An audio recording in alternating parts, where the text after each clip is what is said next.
Never clicked what? I had the stream start on, but I never actually clicked live on YouTube. Oh. But it's alright. We weren't going to start until now anyways, so. Hello, Patrick. Welcome. I have been waiting for this all week, too. Since we left off on Snape's worst memory. Yes. Left all we did. open.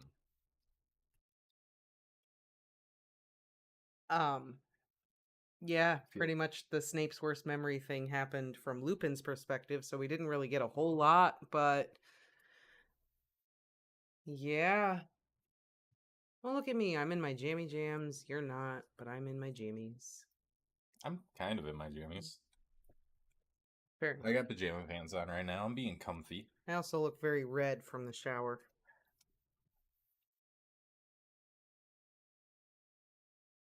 Hello, Marcelo. Hello, Marcelo. Hello, Pampians. And do let us know. I'm using some new...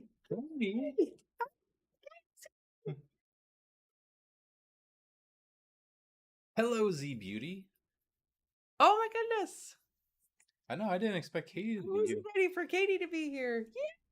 It's like 1 in the morning. I know. Very excited. Very nice.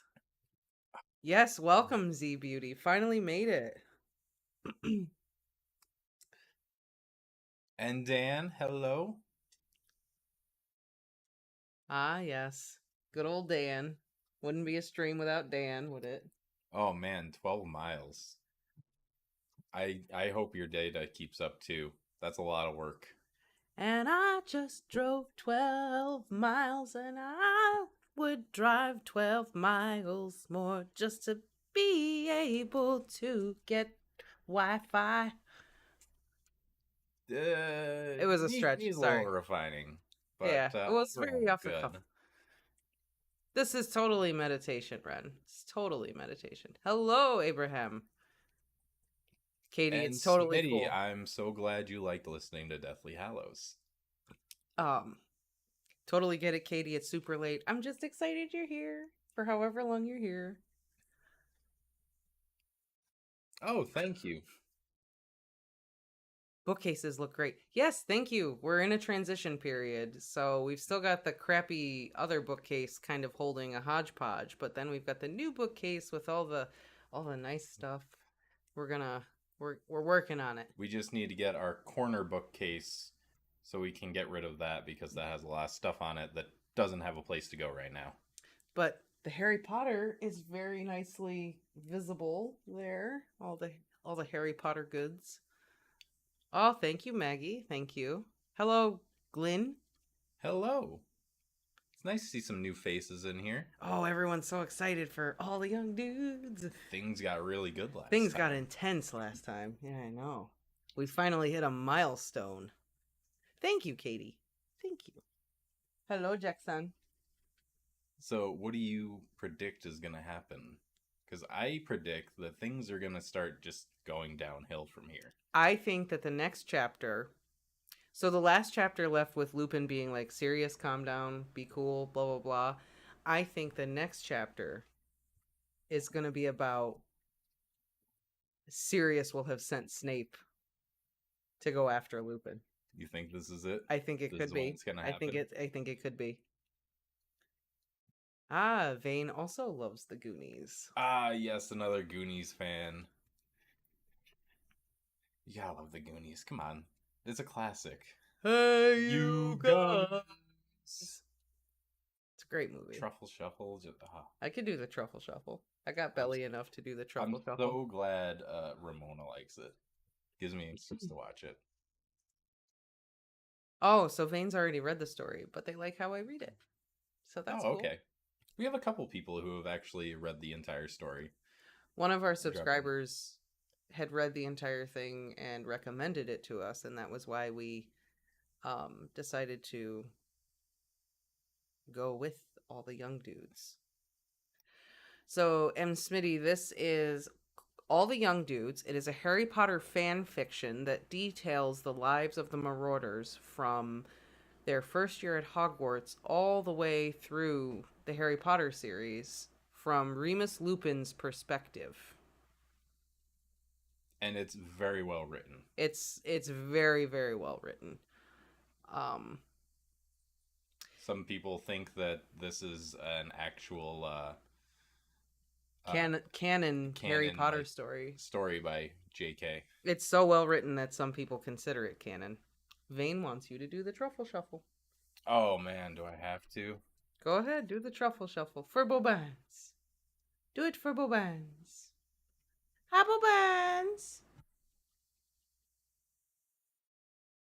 Why not? I don't know if I can show any skin, but we'll get it going.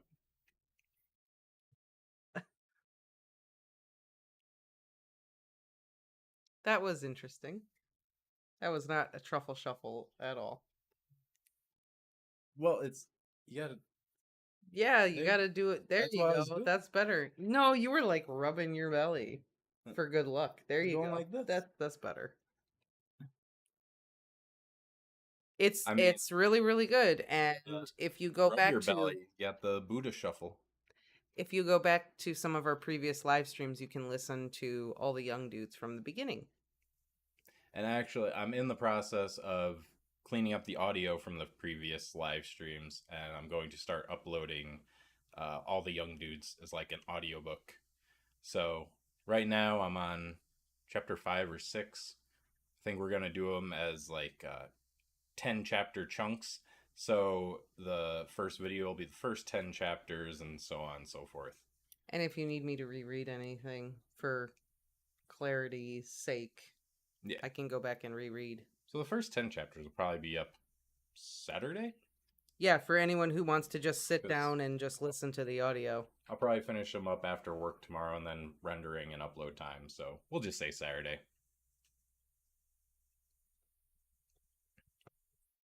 Sorry. I've been drinking soda. I have gassy belly. I burped. I'm sorry. I apologize. Thank you. Glenn says my reading is great. It is. It's fantastic. Thank you.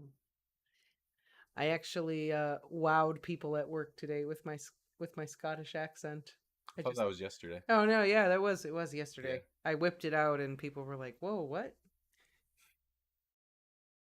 And to think, the whole reading in a British accent was just kind of like a dare.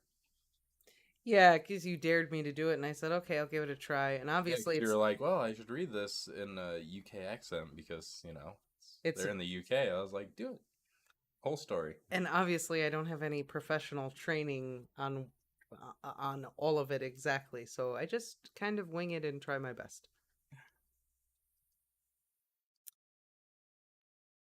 Is today Remus's birthday? March 10th is Remus's birthday? Suhila is the subscriber who recommended the story to us. Yes. So kudos to her 1,000,001 times over. Don't change the first readings. They are why I stayed. Well, they'll always be there, but for anyone who just wants to listen to the story. If something's scratchy or cloudy or I slurred some words. Those videos with all the commentary, those will never go away. Yeah, those will always be there. We won't get rid of those. We just have a lot of people who jump into these live streams and then need to catch up, and they just want to listen to the story. So, makes it a little bit easier.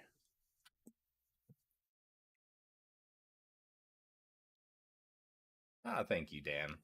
Yeah. We try our best with the commentary. Some of the comments are people will put in comments and they'll say, well, it's this, or you sound like this, you sound like that. And I'm like, it was his first time reading it, so I had to be very careful about how I said stuff. So if I come off this way, it's because I'm trying not to spoil anything. Harry Potter and the Rational Method. Sounds right up my alley. That is Vane's recommended next fan fiction. Once we finish all the young dudes, 5 years from now. We are like halfway through, though. Oh, Katie says my inebriated readings are the best ones. Maybe we should do a whole segment where The best. so there's a channel that I actually really like to listen to. And I guess I could kind of so there's a channel I really like to listen to called Alt Schwift X, where he goes through the Game of Thrones series. He doesn't read them, but he does like a discussion of every chapter of the A Song of Ice and Fire series. And the whole idea is that he's inebriated while he's talking about it. And I was just thinking, maybe we should do that with Harry Potter. Maybe I should just go through the series inebriated and talk about each chapter about what happens. Oh man, that would be great. I could do that. If you all are interested, let me know. Tea time with Hagrid. Tea time with Hagrid. We should all Break out drink the every time you slur. We would die. We would die. We would all die. We would all die. I don't know, it's a thought. I just thought maybe we could do that. Maybe I could sit down and just do chapter by chapter Harry Potter. Kind of like what's that show called? Drunk History? Yeah. Kind of do that with Harry Potter. All right, everyone, we're going to talk about Chapter 1, The Boy Who Lived. And it is the first Drunk summaries. Drunk Harry Potter summaries. If you guys are interested, let me know. I will totally do that. I mean, I'll do it with you. You'll do it with me? Yeah. Yeah, but you gotta be swifty. It takes so much to get me swifty. Yeah, that's true. I'll try. I'll do my best to get swifty. All right, that's true. It takes a lot of alcohol for you. All right. I don't even drink anymore. It still takes. I know. Well, we'll potentially do that. Katie thinks it is a fantastic and very sensible idea. Oh, yes. So maybe we should do that. All right. Get drunk and discuss things on the internet. What could go wrong? Yeah, let's do it. I'm down. I am down. Yes, we'll join in on the fun, the Hufflepuff method. Yes. Yes. All right, it's on. We'll do it. We will do a chapter by chapter inebriated discussion of the Harry Potter series. Do it! If you don't, I may have to. Oh, that's a challenge. Okay, now we gotta do it. All right. There's no choice. Drinking, reading, and commentating. Yeah, nice. Nice. All right, it's settled. I guess I gotta do it now. I gotta go through the Harry Potter series, and not only do I have to read it again, but I have to discuss the chapters in a state. Drunken ideas are the best ideas. Yes. Oh, always. All right, we gotta do drunk Harry Potter. It's gotta happen now. Drunk ideas are the best ideas until you sober up. Yes, this is true. This is true. But no, this sounds like a fun idea. I'm totally down to do it.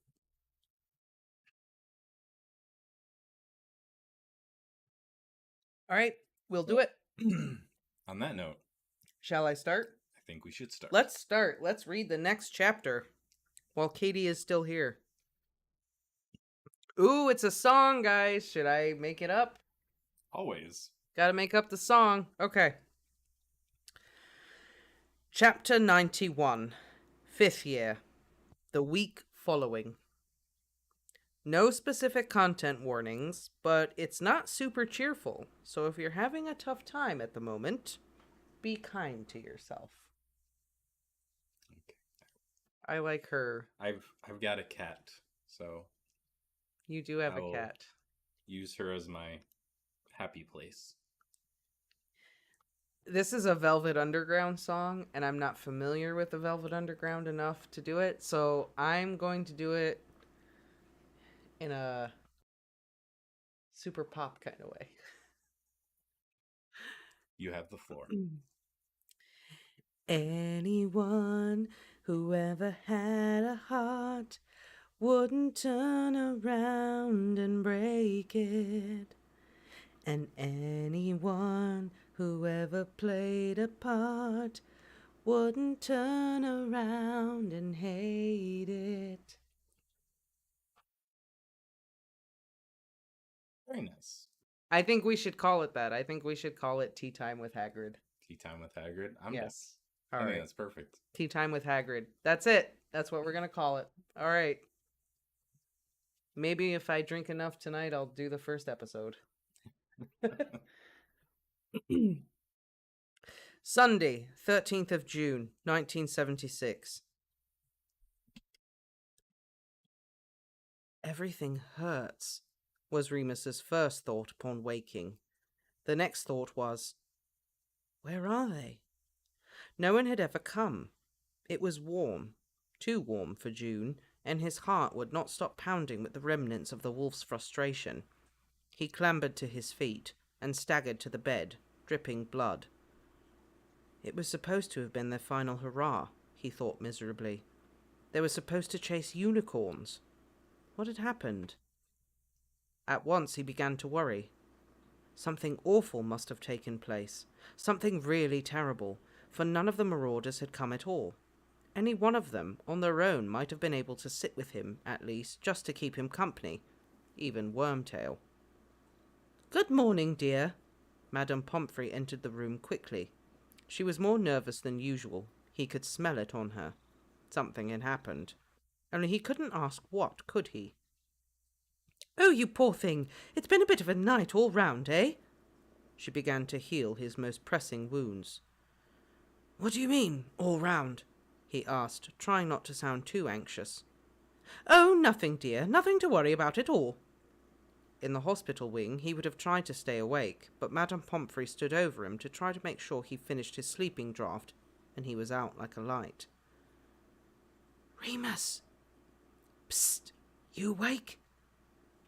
Remus opened his eyes, bleary and irritated, to see that the fuzzy image of James was floating into view. Just James's head. "Prongs?" he croaked. "Shh!" James murmured, barely moving his lips.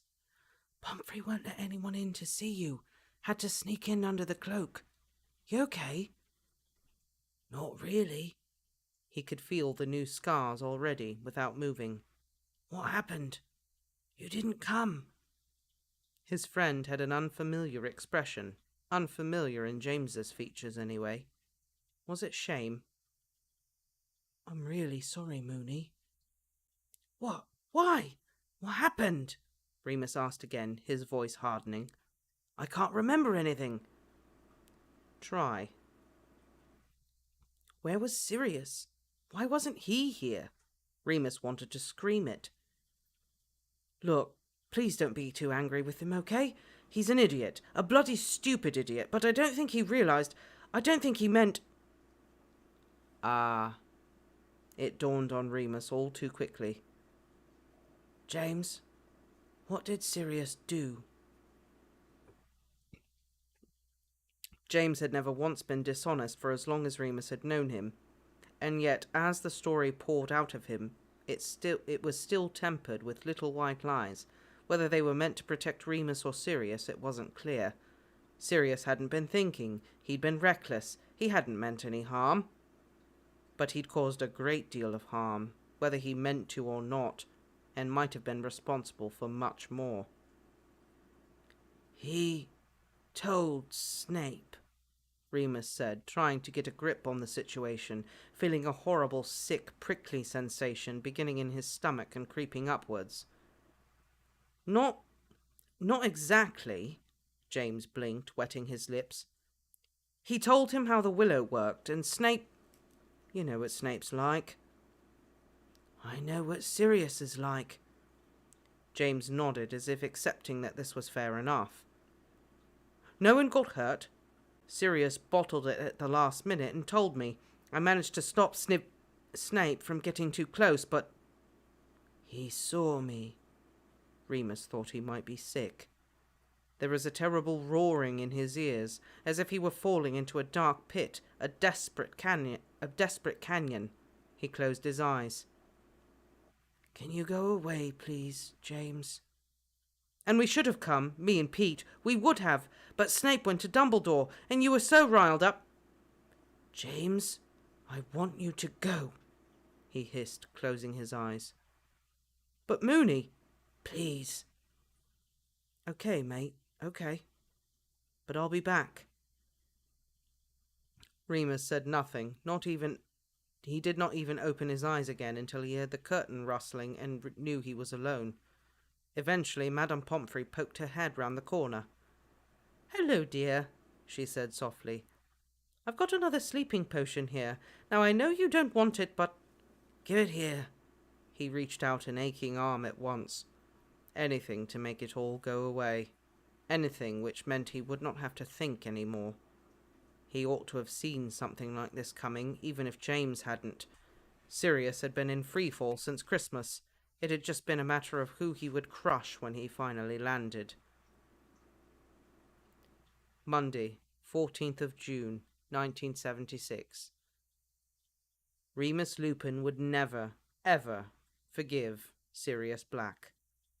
It was a decision he made almost the very instant he woke up the second time after that terrible moon. The weight of it all came crashing down on him, and he felt a rage so pure it burnt like a fever. This is how betrayal feels. He'd not been angry like that in a very long time. At the end of his 4th year, Remus had quietly made a choice to lower his defences, to soften and relax, at least round his friends. Keeping everyone at a distance, keeping everyone slightly afraid of you, had proved too exhausting to keep up for very long. But now Remus found it very easy indeed. He barely spoke to Madame Pomfrey, except to demand to be allowed an extra few nights in the hospital wing. Really, Remus, rest is important, but staying in bed all day isn't healthy. You need exercise. I don't feel well, he would repeat from under the covers. It was childish, but she let him be childish. She knew what had happened. She felt sorry for him. The nurse tutted and signed him in for another night. Dumbledore was the worst. The bringer of bad news, as always, he'd arrived the evening after it happened, to offer his own useless perspective on the situation. Remus sat up in bed, arms crossed, unflinching and unmoving. Mr. Snape has calmed down considerably, you may be pleased to hear, Dumbledore said. He's certainly had a fright, but he has been persuaded to act in the best interests of his school and his fellow pupils. Remus snorted at this. Dumbledore did not react. So, no harm done. Your friend, Mr. Black? Not my friend, Remus said without looking at Dumbledore. He stared forward. Remus, is he expelled? No, Dumbledore said quietly. What Sirius did was incredibly foolish, incredibly dangerous, but it was a mistake. I have no doubt that he is truly repentant. He has learnt a valuable lesson here. Oh, brilliant, Remus snorted again, tightening his arms as if they were all that kept him together. As long as the Black Heir has learned a good moral lesson, as long as it's benefited his personal development, Remus, as long as we can all look back on this and think, what an excellent parable. Thank goodness we all know exactly what happens when you send your enemy after a deadly fucking monster. Remus! He stopped, his face hot, and finally looked at Dumbledore. Cool, forget-me-not blue eyes stared back at him. Remus was reminded of their first meeting. He'd been rude then, too, and angry. You have every right to feel what you are feeling, Dumbledore said, calm as ever. And rest assured, Sirius will be punished. Remus wanted to mumble something sarcastic about the effectiveness of detentions when it came to Sirius Black. He didn't. Dumbledore continued. I will caution you now, as I did once before, when a childish prank got out of hand. Passion is an important quality, but we must all learn to exercise control. Bit late for that. You must have been horribly let down by someone close to you, and I'm very sorry. But you cannot let this incident... People close to me have been letting me down since I was 5, Remus said bitterly. I'm used to it now. Anyway, he hunched down in his bed, wishing Dumbledore would go away and leave him in peace. We weren't that close. That's a pity, Dumbledore replied. He stood up. Because we all need each other more than ever soon enough. Forgive and forget, Remus. Remus did not say goodbye. He just rolled over and tried to sleep. Not that close. They were pretty close the other night at the party. Madame Pomfrey would not let him stay for 3 nights in a row. He went straight to Professor McGonagall instead. He knocked twice on the door, then barged straight in. Remus! Are you quite well? Send me back. Excuse me? His head of house stood up from where she'd been sitting behind her desk. Send me back, he repeated, clenched fists. To St. Edmund's. Exams are finished. I don't need to be here. Remus, the term is not finished. Unless you are unwell, I cannot send you anywhere. So, I'm a prisoner. Of course not, you silly boy. Sit down. He thought about refusing, or even storming straight out again. But she was so stern, and something drilled into him at an early age forced him to obey the raised voices of older women. She sat too, the colour in her face going down. She swished her wand and a kettle appeared, along with 2 cups and saucers. Tea, Mr. Lupin? No, thanks. Come along now, she tutted, pouring him a cup anyway. I find that most unpleasant conversations can be made easier with the right refreshments. Help yourself to a biscuit. She nodded to a plate which had not been there a moment before. I'm fine. I just want to go, he said, his voice as level as he could keep it. Yes, that much has been made clear. She sipped her tea. But I'm not going to send you back to St. Edmund's. Tell Madame Pomfrey to let me sleep in the hospital wing, then. I shall do no such thing. You've a perfectly good bed in Gryffindor Tower. I can't go there. Gryffindors do not run away from our problems, Mr. Lupin. Yeah, but Slytherins run away from werewolves, he spat. He looked at her, fixing her with a glare he thought he'd almost perfected now. I would have been arrested, sent to Azkaban, or put down. I wouldn't even know I'd done anything, and it's all his fault. Oh no, he had to stop there. He was in quite serious danger of bursting into tears, and that could not happen. Under no circumstances was Remus going to cry over this. McGonagall was kind and waited for him to compose himself. He took a few deep, short breaths, letting his curls fall in front of his face before finally he was able to meet her eye again. I can't sleep in the room with the person who did that. That's perfectly reasonable, she said gently. He blinked. What? I'm not completely heartless, Mr. Lupin, she smiled. Believe me, I know how you must feel. I can imagine at least. And I can tell you, you've had serious words. I have had serious words with Mr. Black myself. He's off the Quidditch team, detention for the rest of the year, 100 points lost.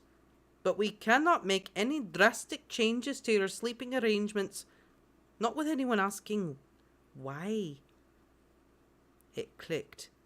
For the past few days, Remus had placed his pain at the centre of the universe. He'd forgotten that no one else in school knew a thing. Oh, was all he could muster. I am sorry, Remus, McGonagall said. It's a horrendous cruelty, but it must be borne. That reminds me. He fished in his pocket for his prefect's badge. He'd broken the transfiguration spell on it and wrapped it in tissue paper, but it still felt hot in his hand. He placed it on the desk. Take that back. Give it to... I don't know, give it to James. I can't do it anymore. Remus. McGonagall sounded sad now, pleading. Don't let this set you back. Talk to your friends. He shrugged. Can I go? He went to the library. Where else? It would be simple enough for the Marauders to find him if they wanted, but then they had the map too. There was nowhere to hide, except maybe the Shrieking Shack, and Remus would be damned if he ever spent longer in there than absolutely necessary. Fortunately, everyone else seemed to be outside enjoying the early summer sunshine, leaving the library pretty much empty. He read. Or tried to, anyway. It wasn't easy to concentrate when his own brain kept interrupting. Should never have snogged him. Look, piss off, I'm not in the mood. Oh, charming. You're the one who keeps trying to chat. I want to talk to Grant, not you. You're a shit substitute. Well, you've got to ask yourself what that says about you, don't you? Find someone real to chat to if you're so keen. What's that got to do with a kiss? Oh, it's a kiss now, is it? Snogging's good enough for Grant, but the great inglorious Sirius Black, it's kissing. La-dee-da. Either be helpful or leave me alone. I told you, or the real Grant told you, not to kiss him. You thought you got off easy when he decided to ignore it, but now you're paying. You're saying I did this? That's what it sounds like. That's not very kind. Was I supposed to be? I miss Grant. Tough luck. Eventually it began to get dark. He missed dinner. He didn't think he could bring himself to eat in front of the Marauders anyway. He just waited. It was only 2 weeks to go until term ended. He could avoid them that long. He'd done it before. Stay in the library, get up early, go to bed late. Piece of cake. He was chased out of the library at 9 o'clock and, starving hungry by now, took a detour to the kitchens. The house elves there were only too happy to serve, building a plate of sandwiches, crisps and sweets, enough to feed a whole classroom. Remus scoffed the lot and could have asked for seconds, but it was time to bite the bullet. He walked slowly, as if that might help, and was waylaid by Lily on prefect patrol. Hiya, she smiled. Feeling better? Yeah, much, he nodded. How are you? She looked down, fiddled with her hair. Oh, you know, fine. Sev stopped lurking outside the common room now, at least. Sorry about all that. It wasn't your fault, she waved a hand. I really thought that... Oh, it's stupid. But I thought that maybe one day he'd change his mind about all that pure-blood nonsense, and when he did, I'd still be there. Like all I had to do was just keep being his friend, and everything would just work out for the best. Stupid. She shook her head. Not that stupid, he replied, because it seemed like a nice thing to say. Yeah, well, could have saved myself a lot of heartache, she shrugged stoically. What are you wandering around for anyway? Go to bed. You've not been well. He smiled at her. He hadn't smiled for ages. He was about to turn and keep going when something made him change his mind. He bent down and wrapped his arms round Lily, squeezing her. She hugged back, which only made him grip harder until he lifted her off her feet and she squealed, laughing. God, you're stronger than you look, Lupin. Sorry, he blushed, setting her down. No, it was nice. She smiled up at him, patting his shoulder. You okay? Yeah. He didn't feel okay entering the common room. Fortunately, it was very quiet. Some students still had exams. Others were wiped out after a long day in the hot sun. The Marauders were not there, but they had been recently. Remus knew exactly what he was going to do.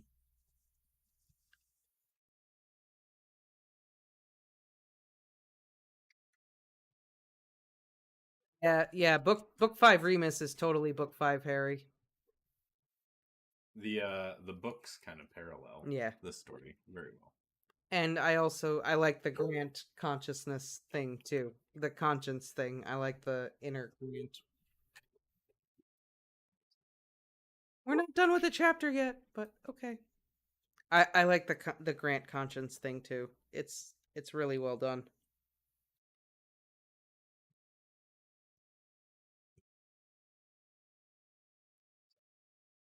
All right.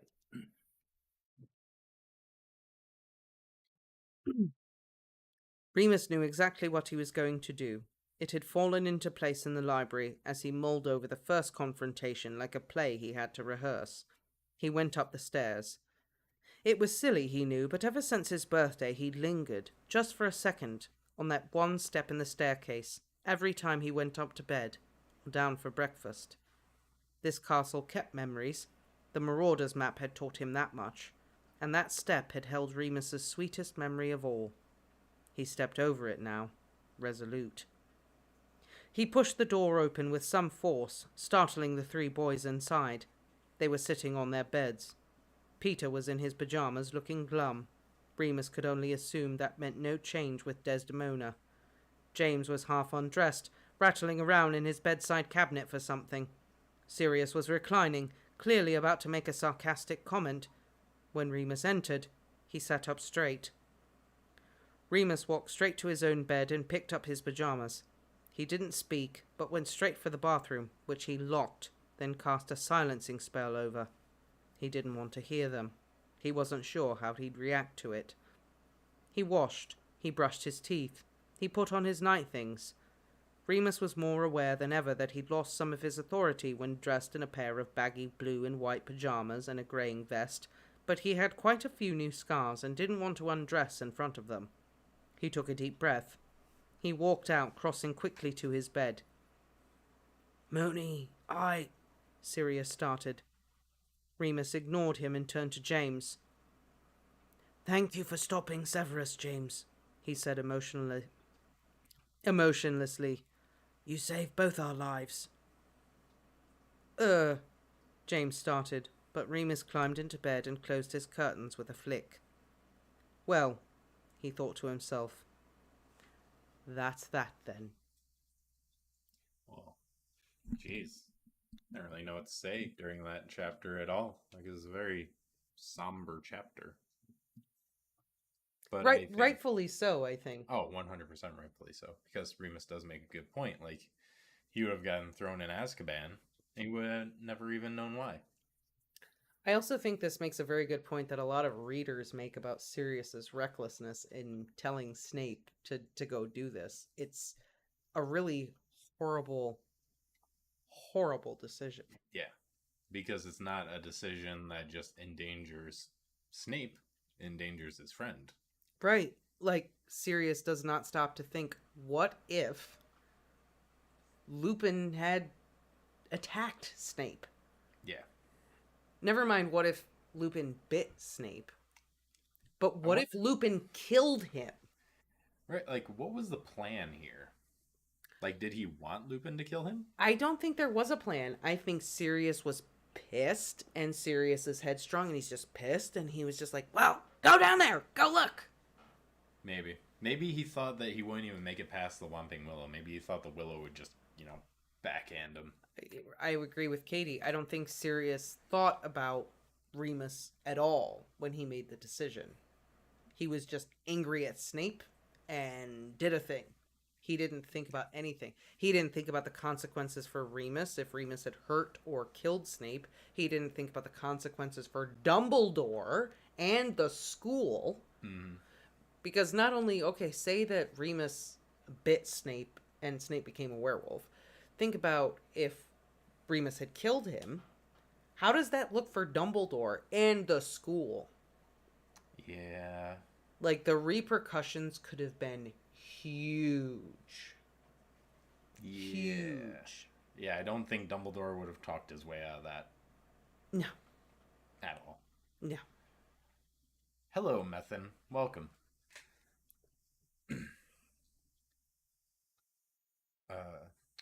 And I don't think that Remus's response to any of this is overly much. No, definitely not. I like how Dan noticed that this in book 3, he says that Lily was there for him in his worst time. And then this chapter we see his worst time. Right, and Lily was there for him. And I thought this little bit with Lily was actually very interesting because she kind of tells him a little bit of her perspective about what happened with Snape. Yeah. And that she's just sad about it. And that she really was hoping that things would eventually work out. And that everything would be okay. And then this happened, and I think Lily is heartbroken, not in a romantic sense, but I think she's heartbroken in that friendship sense because she's been friends with him since she was like 7. Yeah. And I think she's just sad that she's lost her friend. She's lost her best friend. She's lost her best friend due to his own actions. Yeah. No excuses here whatsoever, but she's just mourning the loss of her best friend who can't see the forest through the trees. Till it's too late. I'd agree, Katie. Remus's response is completely justified. The going from like kissing him on the stairwell to then this happening, Remus is completely justified in his. I don't even want to say anger because I don't even know if it is anger at this point. It's just maybe part of it is anger. I don't know. Remus I feel is like just. there's a lot of emotions there, but I think yes, it's anger. Anger. I think it's a mixture of anger and fear. Anger at Sirius because of his fear of what could have happened. Yeah, angry that Sirius didn't consider what the ramifications could have been if something had actually happened, because of course Sirius Black is one for Remus. So really, Remus kind of lost his friend because Sirius didn't think about him in his actions. Kind of the same way that Snape didn't think about the ramifications of his actions with Lily. I know that to respond to Dan, I know that J.K. Rowling has said that if Snape had not made all of those really terrible decisions and had done the things he did, that Lily and Snape could have ended up together. We could have been reading Harry Snape. Yeah, Sorcerer's Stone. Rowling said that, but it was all because of Snape. Sounds dirty. Harry Snape. Ew. It was all because you get the water for the bobans. There's no water for the bobans. I will say I agree. Sirius is a pretty rough character, but I don't know if he's worse than Umbridge. Umbridge is like a consistent Sirius in this situation. This was a slip for Sirius. Sirius is still one of my favorite characters in the entire series, despite this awful well, Snape is my favorite character, and no one has made as many bad decisions as Snape. Well, Snape's up there with bad decisions. All right. No one has made as many really, really bad decisions as Snape, and he's still one of my favorite characters. So I feel like Sirius made this terrible decision. It was one. I mean, there's probably more. But Sirius is also like 15 years old. They're like decisions that he didn't think about. Umbridge thinks about those decisions. And implements them. Umbridge totally thinks about every decision she makes. Yeah, absolutely. That's why. I mean. Also, Umbridge is an adult.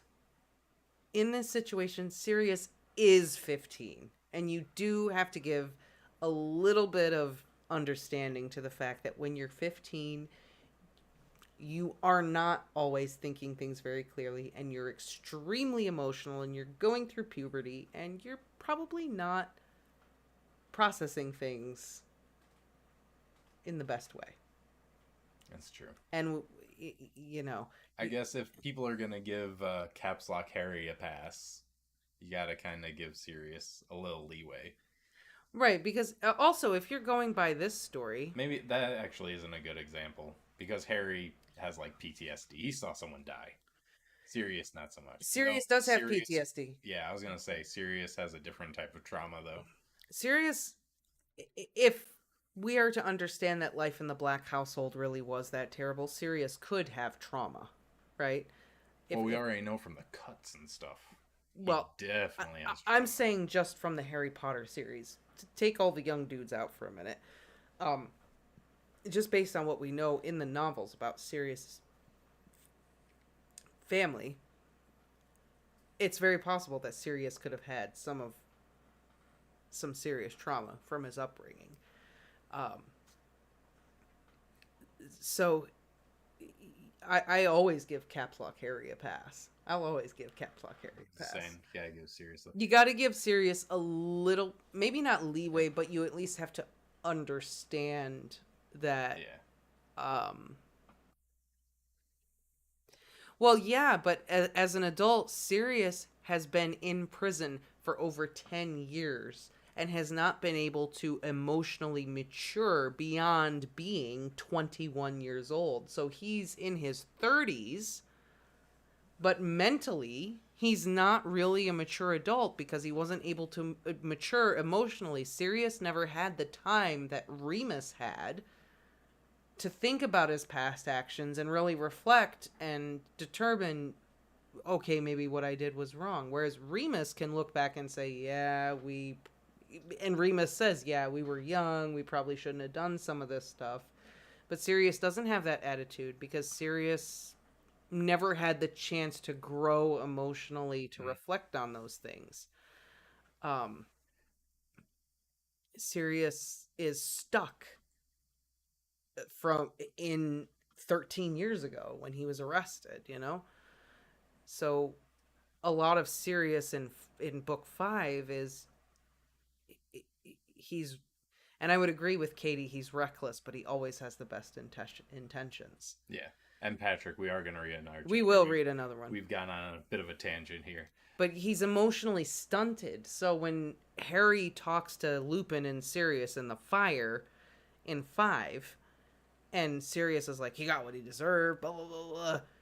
And Lupin is like, well, we were young, young kids do things and they don't think about stuff. Lupin has had the opportunity to mature and grow. Sirius hasn't had that opportunity. He's been in prison the entire time. And then once he gets out of prison, he's isolated in a house where he grew up, potentially abused. So not only does he have trauma from being in prison, trauma from his childhood, but then he is completely isolated in the house where the childhood trauma took place. Sirius doesn't even have a chance to grow emotionally since getting out of prison. Good point, though. He has 3 years to grow to reflect after graduation, but I guess we will find out about that in this story and how he either neglects that or... Well, yeah, we'll see what happens, but I mean, you gotta also remember. And also, we missed some comments. Hello, Mike. No worries. Oh, welcome, Mike. You're good. And Caps Lock Harry is book 5 Harry because he's always yelling. He's called Caps Lock Harry because he yells a lot, and all of the yelling is capitalized. So that's why they call him Caps Lock Harry in book 5. And a lot of people really, really, really hate book 5 Harry. I don't hate any Harry in any book. I feel like I understand book 5 Harry. Go ahead. That's a whole other discussion. That's a whole video. Another drink, and we'll start the next chapter. And give the Bobans some water. The Bobans. I don't know where the Bobans went. Oh, jeez. Most of book 5 Harry. Yeah, right? Right? I feel like, to elaborate on Katie a little bit, I feel like book 5 Harry is the most emotionally raw Harry. He's very wearing his heart on his sleeve Harry. And there's just so much going on emotionally with Harry throughout the entirety of book 5. But book 5 was my favorite for the longest time. Harry, it's the growth, the trauma, everything else. Yeah, Mike, I was around that age when I read book 5, and I remember relating a lot to him, but um there's just Harry is almost at his most complex in book 5. um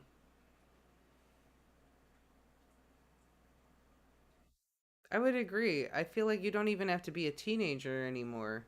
um because there are just some points where you can always relate to book 5 Harry, when you're really really frustrated and struggling, and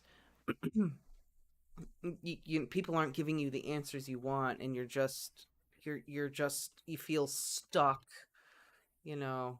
um Book 5 Harry is great. I don't think I'll ever understand why people find him so annoying. I think you gotta be able to relate to the emotions he's feeling, and you can um understand why it's some of Rowling's best writing when she writes Harry in 5, because he's at his emotionally most turbulent, and it really comes across in page. I kind of miss most of that discussion. We were just talking about book 5 Harry, and a lot of people had a lot to say about book 5 Harry. Yeah. What Harry did to Draco isn't the same, because he didn't know about Sectum Semperis power. Plus, Draco cast Crucio at him first. Well, that's in book 6. So in book 6, Harry is a different person. In book 6, Yeah. Harry has grown out of. Not completely. He's moved on somewhat, yeah, from how he felt in 5, right?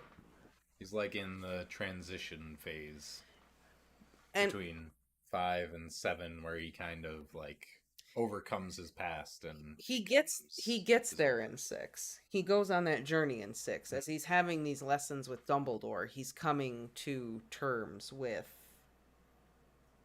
everything. Yeah. And he's starting to get a grip on everything.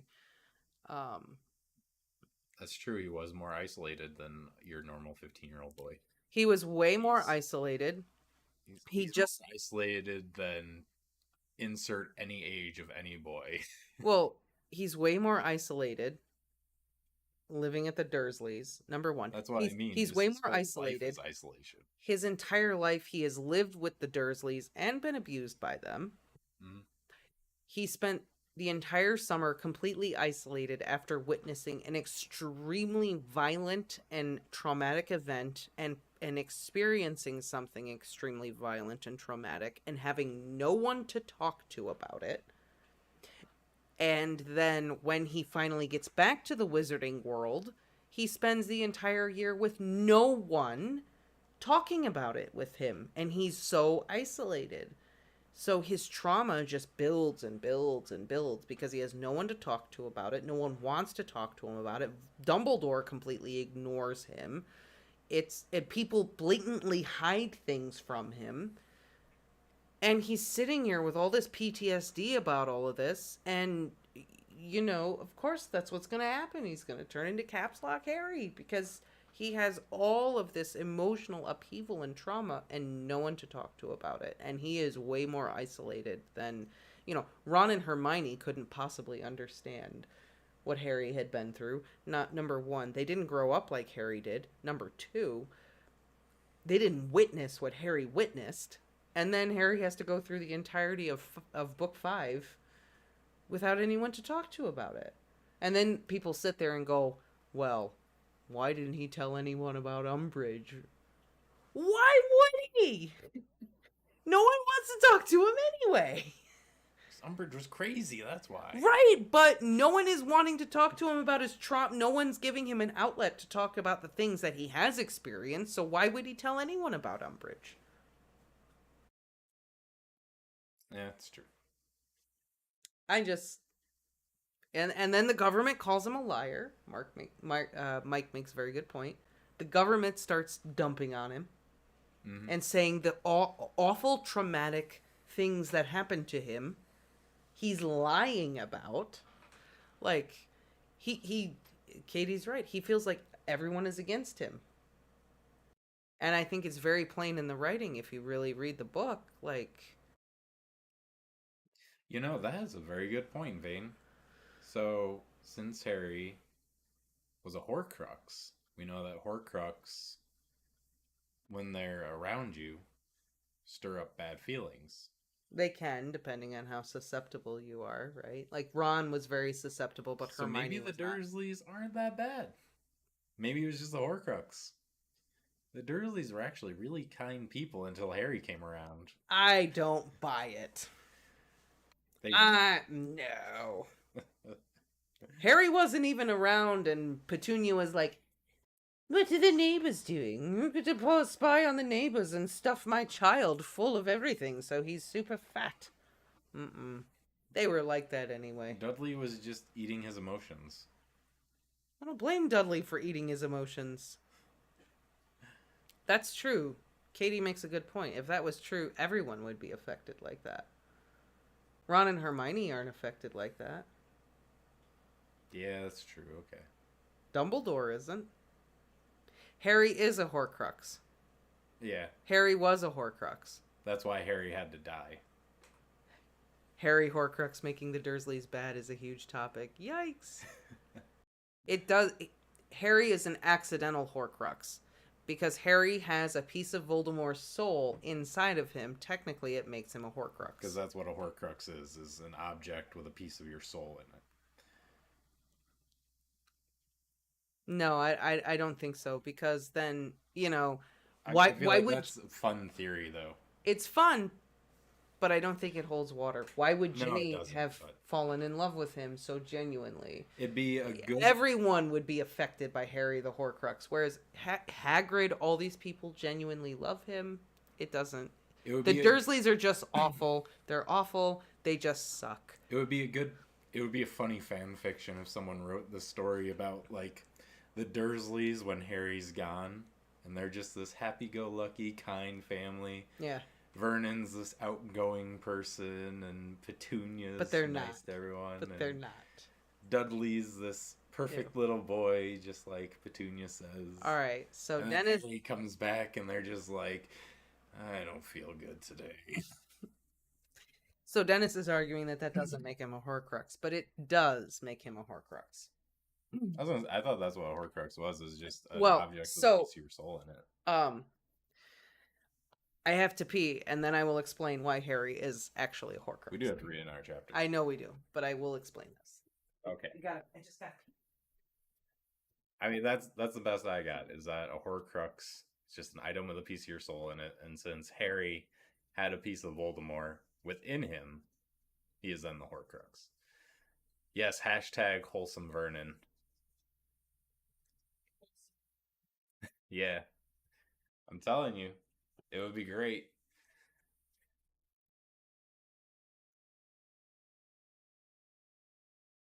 Okay. The book, yes, he was never a Horcrux. He had so many differences, with few similarities don't make him. Katie is right. The book literally says he is a Horcrux. The book spells it out that Harry is a Horcrux. Okay, I thought so, but I wasn't quite sure. So the idea is that Voldemort made the preparations to create a Horcrux from the murders of Lily and James. But what happened was that when he went to kill Harry,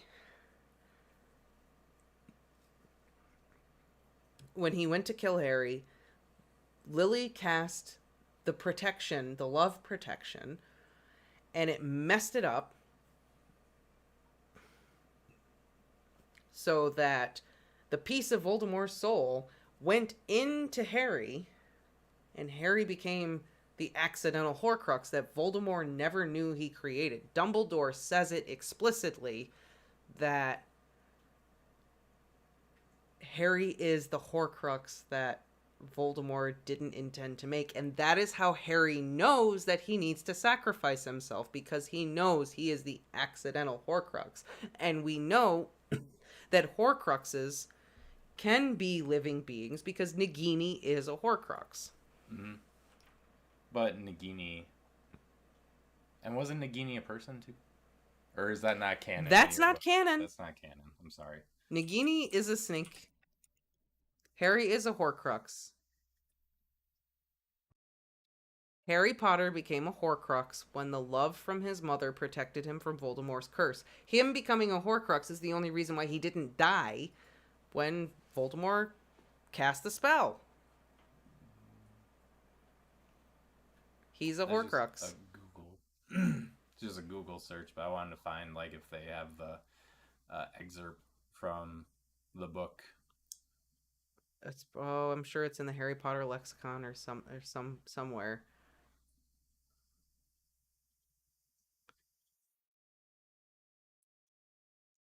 Well, that's a good one right there. Where? So that one right there. So if all of his horcruxes are destroyed, Voldemort could be killed. Yes, I think so. Without his horcruxes, Voldemort would be a mortal man with a maimed and diminished soul. But that doesn't say that Harry's a horcrux. It does, because without Harry sacrificing himself, Voldemort is no longer mortal. Ergo, Harry is the final horcrux.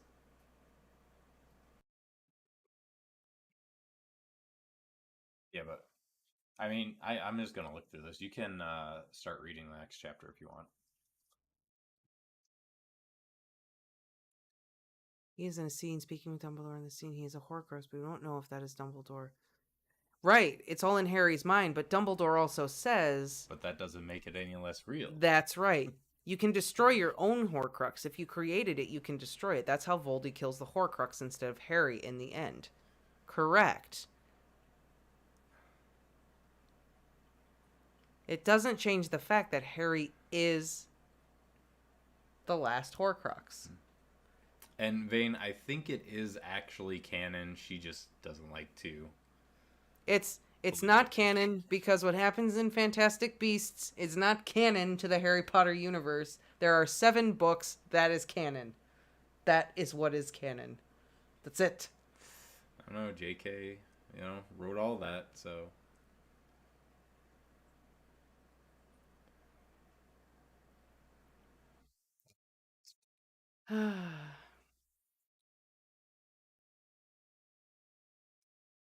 Does it matter? Does it matter? He has part of Voldemort's soul attached to his own soul. Harry sees it when he has in the King's Cross chapter. He has it. The mutilated body thing or whatever is on the ground. Mm-hmm. And that's the piece of Voldemort's soul that Voldemort killed. Right. Oh, now he's pulling in J.K. Rowling saying he isn't a horcrux. All right, where's the proof for that? I gotta see the proof for that. Start a poll. Is Harry a horcrux? Yes or no? Harry is a horcrux. Because there are 7. There are 7. It's the magic number. There are 7. I will look this up. Why don't you start reading the next chapter while I look it up? I'm just saying 7 is the most magical number. There are 7 horcruxes. Harry is number 7. Harry makes 8. Diary, ring, diadem, locket, cup, snake, Harry. Okay. I thought I heard somewhere there's 8. The 8 horcruxes of grief. I mean, maybe I forgot one. All right. All right, fine. I'll read the next chapter.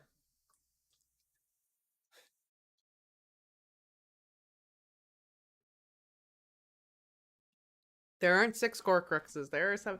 All right, whatever. I'm going to read the next chapter. Katie, you and I are on this. Harry's a horcrux.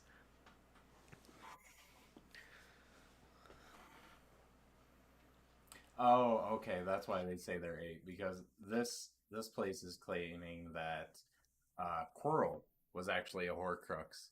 Because Quirrell became a horcrux when Voldemort invaded. No, that's not the same. Voldemort possessed Quirrell's body. He did not create a horcrux out of Quirrell. It's totally different. Okay, we'll continue. I'm going to... And yes, Katie, horcrux number 8 is whatever is left over of Voldemort's soul. Well, that's why that said there was 8. That's just all I was saying. Yeah, the Quirrell thing is garbage. Quirrell's not a horcrux. He was possessed. That's different. Mate, look up Pottercast episode 130. J.K. Rowling said it in an interview. Ren goes, and the earth is flat. All right, let's just see what's happening in all the young dudes. We got on a Harry ain't a horcrux. It's a fan-accepted theory. Harry is a horcrux. Yep, completely different. Quirrell died after Voldy left him, so it is different. It is different because Quirrell wasn't destroyed. Voldemort left, and then Quirrell just died. So Quirrell possessed him. So it's a totally different situation.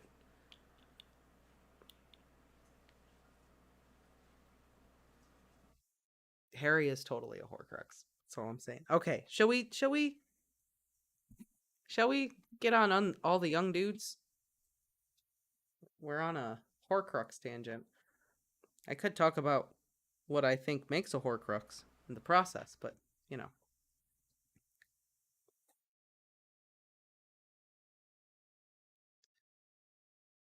Okay. Chapter 92.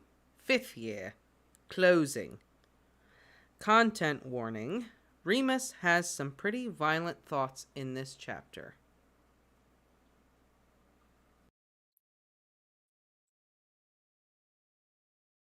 And now the chat. By the way, Dumbledore said it can be in mind and real. I'm not denying this. Harry really did see his interpretation of Dumbledore in his own mind. Vane. Oh no, a flat earther. The King's Cross chapter is left up to interpretation, but I believe Dumbledore was really talking to him. I agree. I think Dumbledore was really talking to him. Because even though it's happening inside your head, doesn't mean that it's not real. Harry is able to do it because Harry's a person. He's a human being. Plus, he has the love protection of his mother.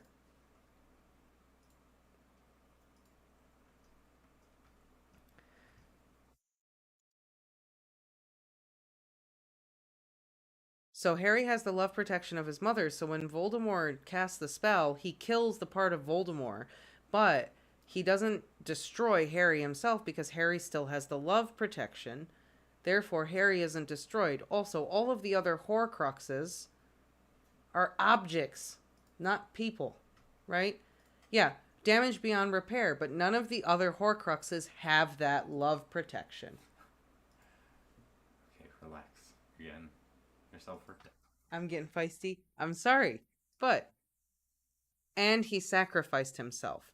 Katie makes a good point. He sacrificed himself for the love that he has for everyone else. So in a sense, he also cast his own love magic.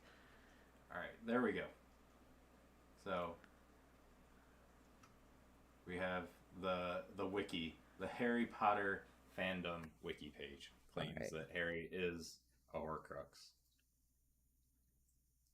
Love protection does change everything because love protection is the magic that trumps everything.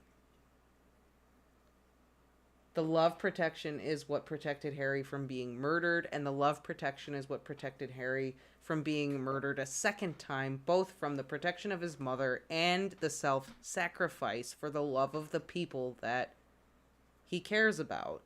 Therefore, he was not murdered. The piece of Voldemort in his soul that makes him a horcrux is what was destroyed. Oh, this does say, J.K. Rowling stated Pottermore that Professor Quirrell served as a temporary horcrux when Voldemort's soul possessed his body. A notable difference, however, is that the piece of soul within Quirrell was able to exist without its container as it abandoned Quirrell and left him to die in those chambers. This is due to it being the master soul that serves as the awareness and consciousness of Voldemort's psyche. We're talking about Quirrell I guess for a there's second. 7 permanent horcruxes, and then there can be temporary horcruxes. I don't buy that Quirrell is a horcrux. But I will, all day long, argue that Harry was the final Horcrux. Which is why he tells Neville, you gotta kill the snake. Because he knows he's a Horcrux. Thank you, Dan. That's right. Harry knows that if he sacrifices himself in the same way that his mother did, that they'll have the love protection. It's the same. In an interview with J.K. Rowling, was asked why the Horcrux within Harry wasn't destroyed after he was poisoned by the basilisk in Harry Potter and the Chamber of Secrets. Oh. She replied that Fawkes's tears mended him before he could be destroyed beyond repair.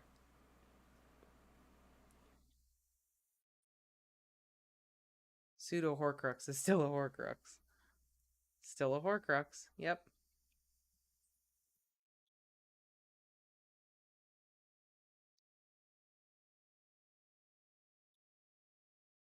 I won't read through all of this, but there, according to the wiki, Harry Potter is in fact a Horcrux. Yes, Harry is a Horcrux.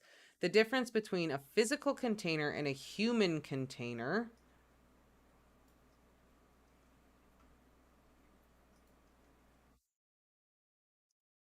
Well, pseudo Horcrux, we're not talking about Harry, we're talking about Quirrell. So, when you talk about a Horcrux in a physical object versus a living being, you've got all these Horcruxes in these physical objects, and then you've got Harry and Nagini. The difference between Harry and Nagini is Harry is protected by love magic, and we are told since book 1 that love magic is the greatest magic of all. It conquers everything. So yeah, it's kind of what Dumbledore tries to that is convey to Harry at the end. Right. And that is why, number 1, on the evening of his death, Voldemort intended to make a Horcrux from Lily and James's death, but it backfired because Lily sacrificed herself. So Voldemort went in to Lily and James's house, having done all of the preparations to make a Horcrux, whatever those are. Rowling has not released what the preparations are for a Horcrux, but we know it's a months-long process. So he is prepared to create a Horcrux from the death of Lily and James. He goes to do it. It backfires because Lily sacrifices herself. And the soul, because he's done the preparation, the soul detaches itself and latches on to Harry, thus making Harry a Horcrux. Then fast forward to 7, Harry goes into the woods knowing he has a piece of Voldemort's soul inside him, and the only way to stop it is to have Voldemort destroy that part of his soul, because he's a Horcrux. And the difference is why Harry was not destroyed is because he, like Lily, sacrifices himself, producing the protective love magic so that his container is not destroyed, but that piece of Voldemort is instead killed, and Harry is able to survive. Yeah. And that is what it is. Yeah, Dan, you're correct. James also sacrifices himself. He tries to fight Voldemort off to protect his family. Correct. There it is. Yeah. I think that is... Tell me if I'm wrong. Tell me if I'm crazy. Does that make sense to everybody, what I just said? I don't even know. I feel like I've been talking about this Horcrux stuff for a hot minute. That makes sense. I mean, yeah. Patrick, all the young dudes. Harry is a Horcrux. Let's go. Fair enough, Patrick. Fair enough. I'm sorry we got into this craziness. Let me take another drink. At least we learned some things, that there are temporary horcruxes.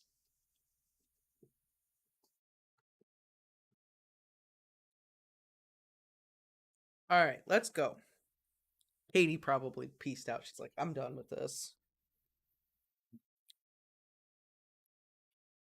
All right, I'll just start again.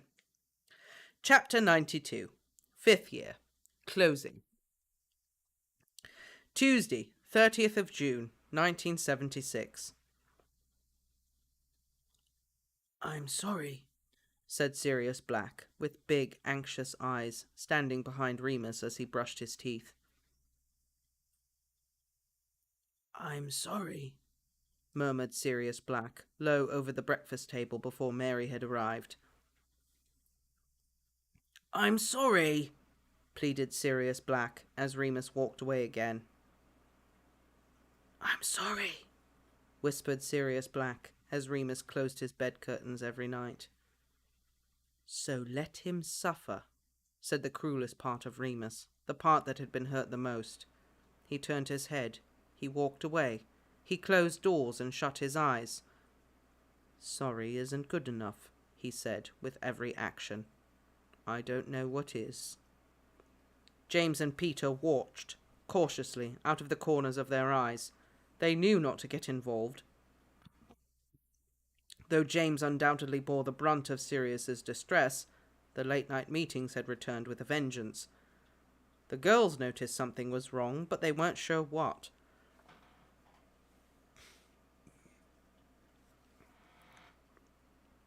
Lily thought he was nervous about going back to St. Edmund's.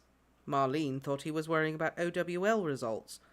Remus went along with both notions gratefully. After all, he was doing everything he could bear to act as normally as possible. He joined the Marauders for meals. He sat in his usual place. He read his books. He played chess with Peter, gobstones with James. In the evenings, he climbed stairs to bed. But he did not speak to Sirius. For the remaining 2 weeks of June, Remus didn't so much as say a word in his direction. He didn't even look at him, if he could help it. He had the feeling after the first week that perhaps James didn't completely approve of this.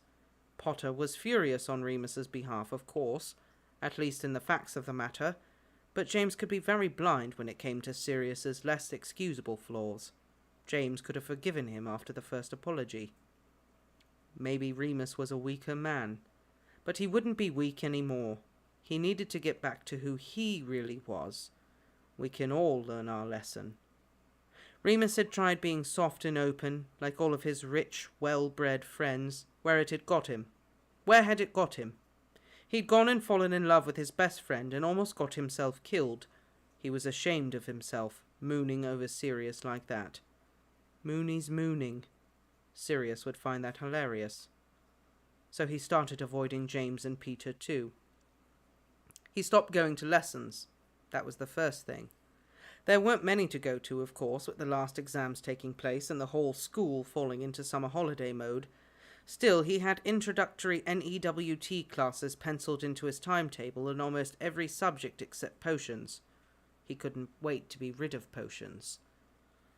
The greenhouses were a good place to hide out. Remus found out by the end of the year that he'd spent nearly all of his carefully saved cash on cigarettes and weed. He told himself that was okay. Told himself he wouldn't need money to find and destroy Greyback. Just the right scent in a full moon. Not that he thought about Greyback much. He tried not to think about anything for too long. Anger gave way to a numbness which seemed easier to live with. When he couldn't be outside, he went to the library and pretended to read. Students from his study group stopped by occasionally, but he always found a reason to leave as soon as possible. "Hi, Remus!" Christopher popped out from between the stacks one afternoon. "Glad I caught you. Can you recommend some summer reading? I'll be doing my OWLs next year." "What?" Remus frowned groggily. He'd just been nodding off and was annoyed at having been woken. He was sleeping a lot lately, but never seemed to feel refreshed. "Oh, God, I don't know. They send you a book list." "Yeah, but I thought you might have some good tips," Christopher continued, relentlessly cheerful. "Especially in history. What'd you do your final essay on?" The Goblin Revolt," He shifted, trying to settle back onto his elbows. Cool! Hey, maybe I could write to you over the summer?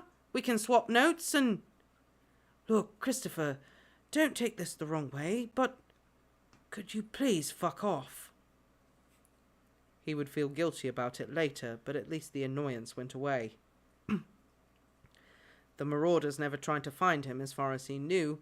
He'd taken the map the very first chance he had and kept it in his pocket at all times. This had the added benefit of him keeping out of Snape's. The only thing Remus wanted to avoid more than his rage at Sirius was his utter terror at the thought of running into Severus.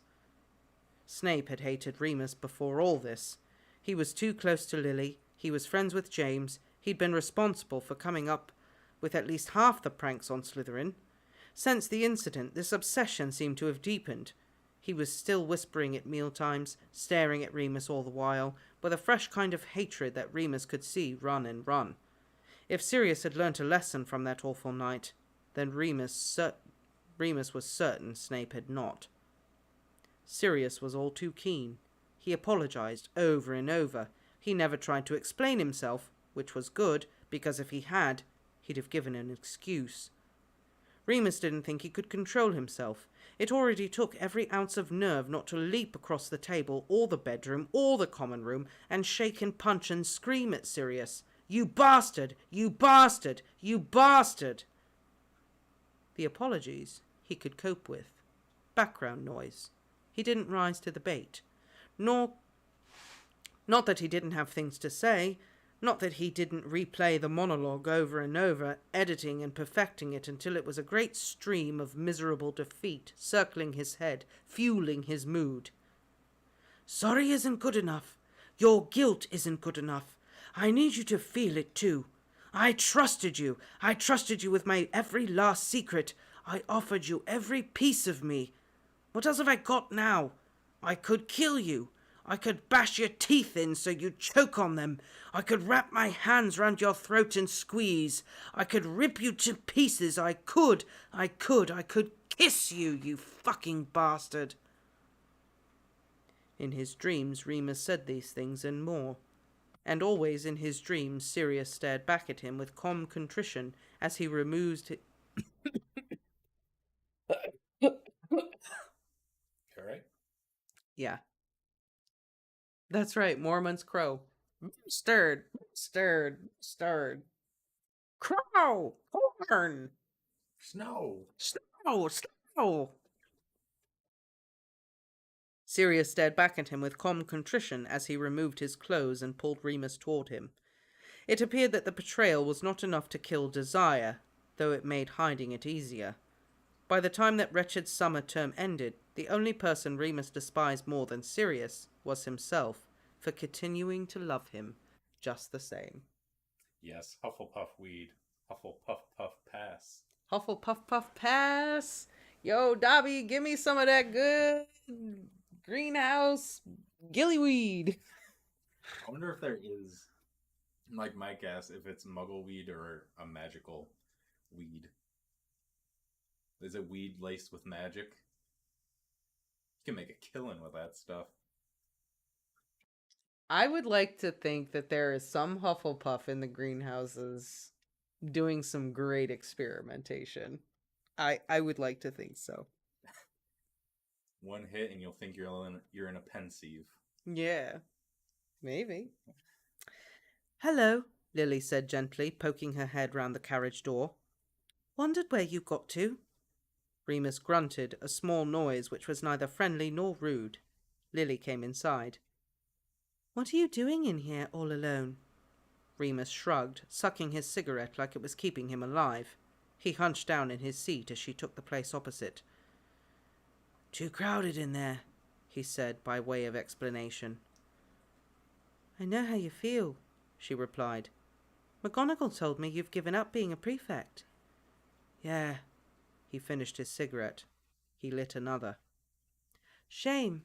You were good at it. Liar, he smirked. Her face lipped up too. Yeah, all right, you were rubbish, but I'll miss you on my rounds. She let this hang in the air for a moment before frowning again. Remus, Whatever's going on with you and the other boys, I hope it gets better. You just seem so miserable. I'm fine. Black's off the Quidditch team. Is he? What did he do? Leave it, Evans. Just go away. You know, you can talk to me. I know how it feels to be let down by a friend. How is Snivelus? Remus snarled. He wished he could tell her that it wasn't her fault, that he couldn't help acting like a prick, that if he didn't act this way, then he wasn't really sure how to act at all. Well, I'm not talking to him, as you know. He keeps trying, though. He had some pretty mad stories, actually, about you. Remus looked at her finally. She looked nervous, her hands twisting in her lap. She looked a bit scared of him, actually. I don't believe them, she said suddenly. Don't you? He raised an eyebrow. He should have known this was coming. I mean, just because well, you do have a lot of scars, sorry, and you do get quite ill a lot, but that doesn't mean... I hadn't really thought about it. Maybe it's just a weird coincidence. Sev has always been a bit paranoid and... He could have watched her squirm like that for ages, tangling herself up in apologies and unasked questions. But why bother? He could be reckless too. Lily, he said gently, stubbing out his last cigarette. You can't tell anybody. She stopped blathering and stared at him. He saw her big green eyes widen even more, the look of surprise on her face so comical he could cry. Her breath hitched, then she nodded, resolute and quite serious.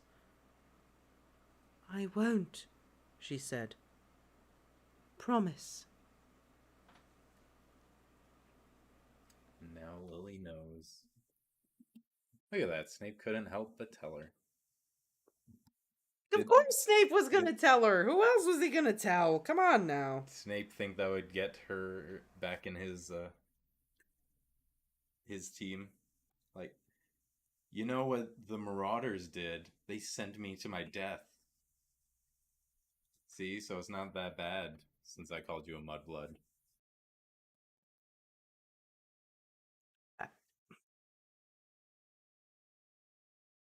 Yeah, I'm glad that Professor Lupin doesn't act the same way Teenage Lupin does.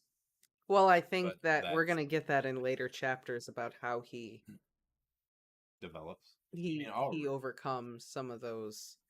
He's still got a lot of teenage angst, but like Harry, he's had a lot of trauma. He's come a long way though. Oh my god, he's so much better than him. Oh my god. Since I've been going back and going through the earlier chapters, I'm like, yeah. Ooh, the angst. So much better now. At least when he gets angry or he feels moody or whatever else, it's appropriate. Yeah. It's like an appropriate response to whatever's happening. This situation, an appropriate response. He has every right to be upset, angry, blah, blah, blah. But I thought it was kind of funny that it's just like, he still loves Sirius. Despite it all. I know. He still loves him. And he could kiss him. It's great romance novel stuff right here. It's really good romance stuff because you're just like, you feel the pain of that they're not together because of the things, but you want them to be. So now it's really good.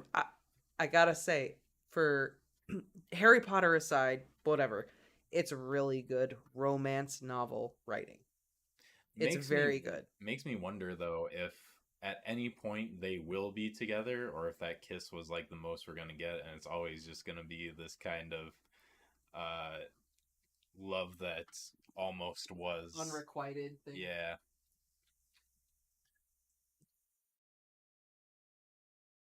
Oh yeah.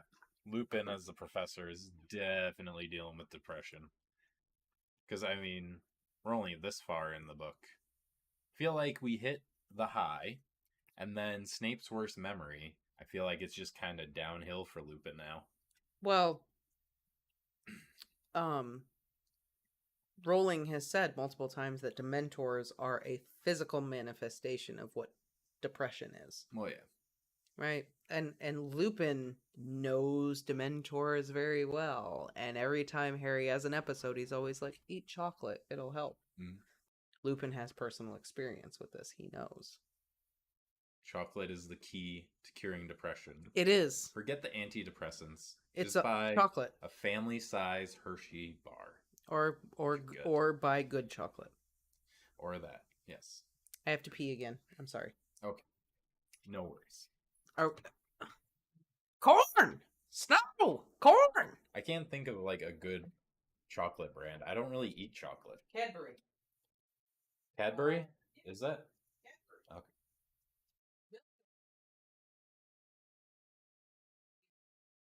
This is going to be a big war coming. With Snape and Sirius and everyone? Or are you talking about the big war, like, Death Eaters versus the Order of the Phoenix? Because there is definitely a big war coming. Do they finish school? They finish school, right? Yeah. That's right. James is head boy, so they finish school. I was thinking that maybe they leave early to go fight with the Order of the Phoenix. I wasn't sure. Kind of like Harry and Ron didn't really finish school.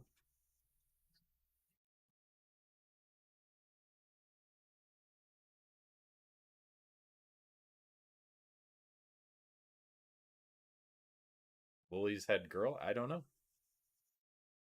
Oh, maybe the only reason that he becomes head boy is because Lupin gave up the prefect spot to him.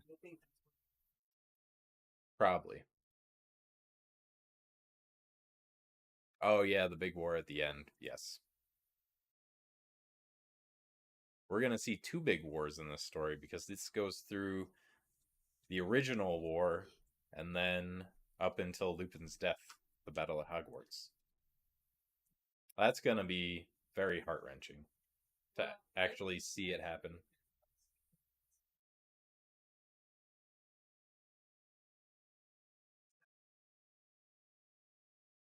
Oh, okay. Can I check the link? I don't see a link. If you tried to send in the chat, you can't send in the chat. You can send it to our email or something, and I'll look at it. What are we trying to do? Dennis wants us to check out a link. It's probably that Potter podcast episode. Which I'm down to check out. I mean, I'm cool with listening to it and seeing what they say. Krissa, yes. Reaction. All the chapters are from Remus's point of view. Yep. The entire story is from Remus's point of view.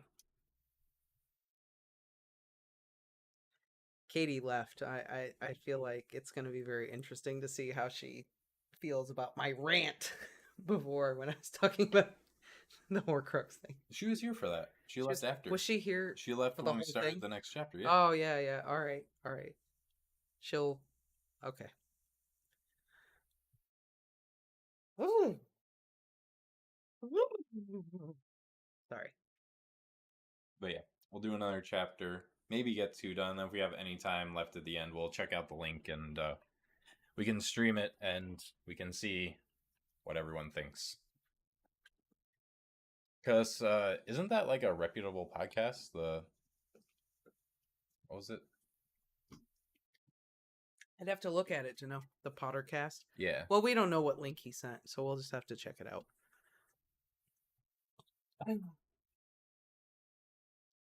This story is so good by itself. It really is. I had a theory. What if Rowling wasn't sure how people would take the story of the Marauders? So she just wrote So it. she just created this pseudonym and put it under the fanfiction section to see what the response would be. She has said multiple times she will never write the story of the Marauders. So I really don't think it's her. She's said it multiple times. I know. That she will never, ever write That it. would be the perfect cover for this. Now no one would ever suspect her. All right, Dan. It was great to have you with us. You're always it's always so nice to see you on and hanging out with us, but I get that you gotta go. Um, Yes, drive safe. drive safe. Stephen Fry is always a great option. Oh yeah, download us. It's great. It is a good story. I was a little hesitant at first, but it really, really is very good. Because It's so we've good. read some bad fan fiction. We've read some of the best People were- bad fan fiction. People were suggesting fan fictions, and I was just like, all right, it's going to be another fan fiction. See if we can make some jokes about this one. And no joke in here. It's just a seriously good story. I think that maybe we need to look into the Harry Potter and the Rational. I don't remember. The Harry Potter and the Rational, whatever. But I think that maybe before we get into Harry Potter and the Rational, whatever, I can't believe I can't remember. Maybe we should look for some more really bad Harry Potter fiction, because The Rational Method. Harry Potter and the Rational Method. Before we get into that, maybe we should read another really bad Harry Potter fan fiction. There's also a Harry Potter Top Immortal. There's also another Harry Potter fan fiction where it's the entire Harry Potter series, but it's from Neville's perspective. That'd be really boring for like the first 6 books.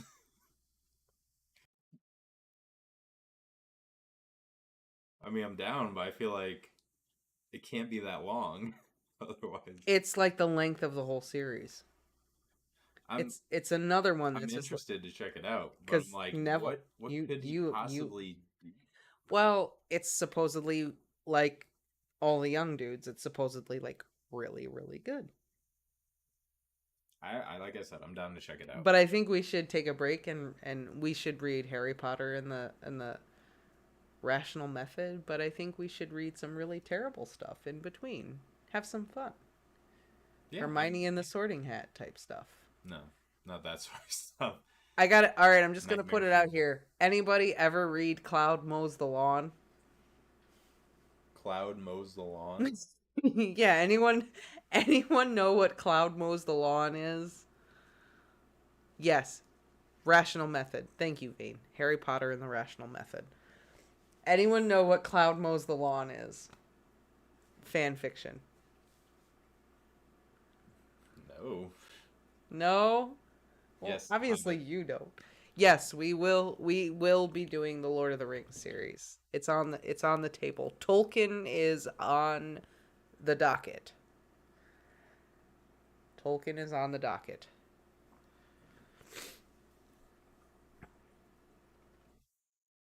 I'm just waiting to see if anyone knows what Cloud Mows the Lawn is. Is it a Harry Potter fan fiction? No, it's a Final Fantasy VII. Cloud mows the Oh. lawn. Oh, ew. Am I thinking? No. Okay. No.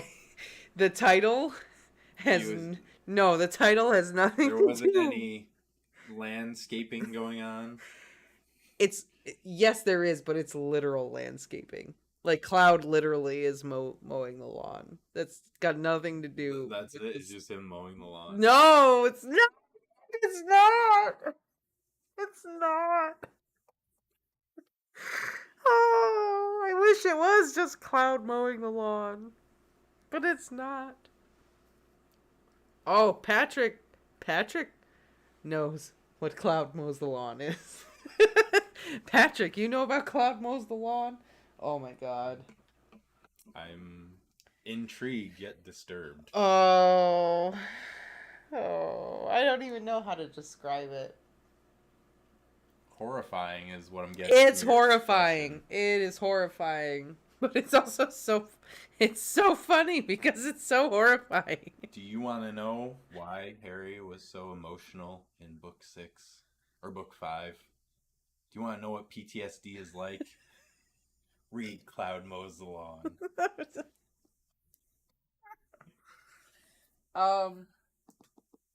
We're going to have to reach out to BetterHelp to sponsor that video. for the counseling they're gonna need afterwards. I think I should read Cloud Mows the Lawn now. I think we should read it on the channel. Okay. That's what I'm saying. We're gonna have to get BetterHelp to sponsor us so that people know where to find a therapist. They should sponsor us. They should sponsor us just based on Hermione and the Sorting Hat. Cloud Mows the Lawn. I'll give a blurb in the best way that I can give a blurb. Let's make it interesting. Has to be G-rated. I'm not gonna give too much away. Tifa and Cloud are happily married, living in a very big house with a very big lawn. And one day, your face is making it Because so. I know something's coming. I'm just waiting. One day, Lex is killing me. Just read it. Wait, I gotta tell the story first. One day, Tifa is busy doing the house cleaning. When she's upstairs and she looks out the window, and Cloud is outside mowing the lawn. And she becomes aroused watching him mow the lawn with all of his muscles rippling in the sunlight. He's mowing the lawn and his muscles are out and everything else. And so, in order to relieve the pent-up passion,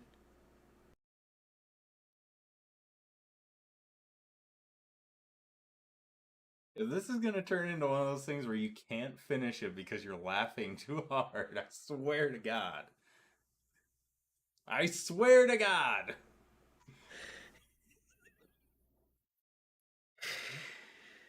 You're right there. Now deliver the punchline.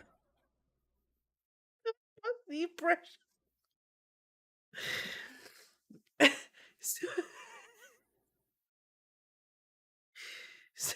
So in order to alleviate the pent-up passion,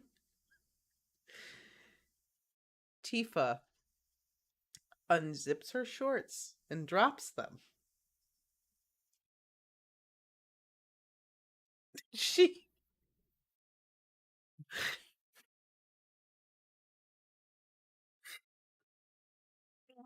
And she... Oh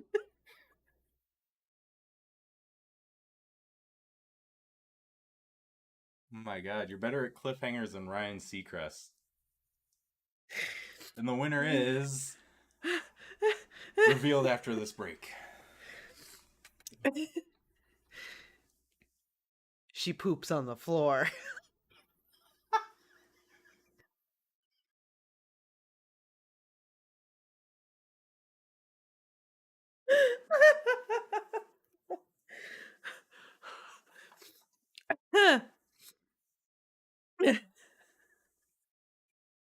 That's it? All that for that? That's just the prologue. Oh my God. No. Build up for No, that? no, she poops on the floor. That's not the end. Okay. There is poo-poo play. Yeah, I don't want to read it. I don't want to read it. No. Or more accurately, I don't even want to listen to you read it. So there can be no... There's lots more poo-poo in the story. There is touching of poo-poo, sniffing of poo-poo, smearing of poo-poo.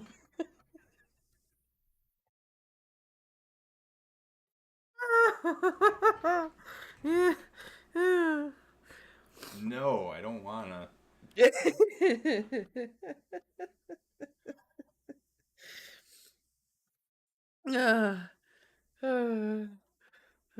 Can you understand why that was so hard to talk about, though? No! Patrick's like, tell more, tell him more. No! Please don't. Oh, Patrick, I'm not gonna lie.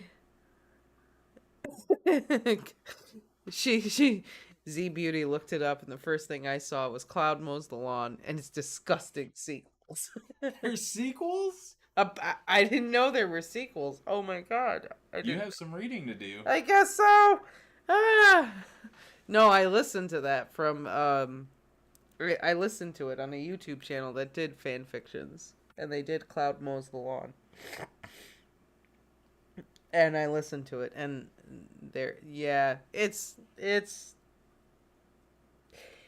it's not as bad as this one I listened to about My Little Pony, because it involved cannibalism and pedophilia, and I didn't listen to the whole thing because it involved cannibalism and pedophilia, and it disturbed me.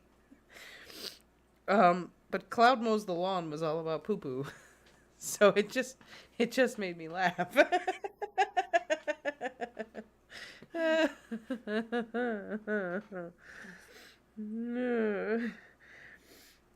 I'm sorry. You could try to make poo poo sexy, but it's just gonna make me laugh. I have my therapy cat here. She's trying to console me after this. Yeah, yeah. Oh, oh. Final Fantasy, poo poo fantasies. At least Tifa and Cloud got married, I guess. That's good. Cloud. If I was Cloud, I'd be getting a divorce pretty soon. No. Cloud's into it. Oh, God. She shows him the poo poo.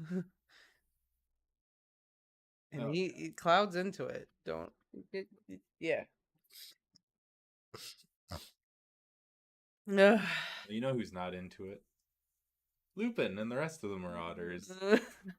Let's take our minds off of this. Okay. Is tonight the drinking night? Every night is drinking night, Ren. Duh. I'm just kidding. I'm just kidding. Thank you. Krissa loves our cat. Show off to Doda. Oh, thank you. Show off to Doda. Show her off. Well, she's comfy. Show off to Doda. Look. She lets me go. Look the Doda. Oh. Thank you so much. This our Doda. She did lovely Doda. She is a Lynx Point Siamese. And she is the most loving baby you have ever seen.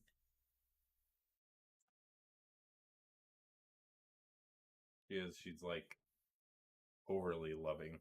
Yeah, to the point where it is a little bit much sometimes, and we can't. Like aggressive love. Yeah.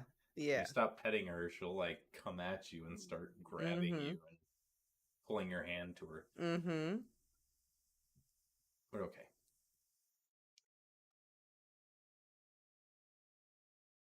Sorry, I need to come down from the back on track because we wanted to do at least one more chapter. Oh my god! All right, I'll try. It just Cloud Mows the Lawn. I know this is very big for you. It's yes, scatophagus. Yeah, Vane knows. Vane knows about scat. Scat. I only know about the Scat Man. Scat Man. All right.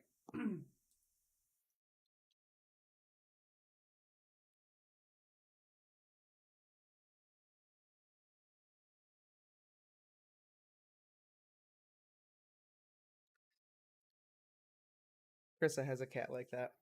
Oh, okay. Yep. So you know how cats be. Yep. This Doda. Bobans, come out and we can show the Bobans. Bobans is not like that. Not at all.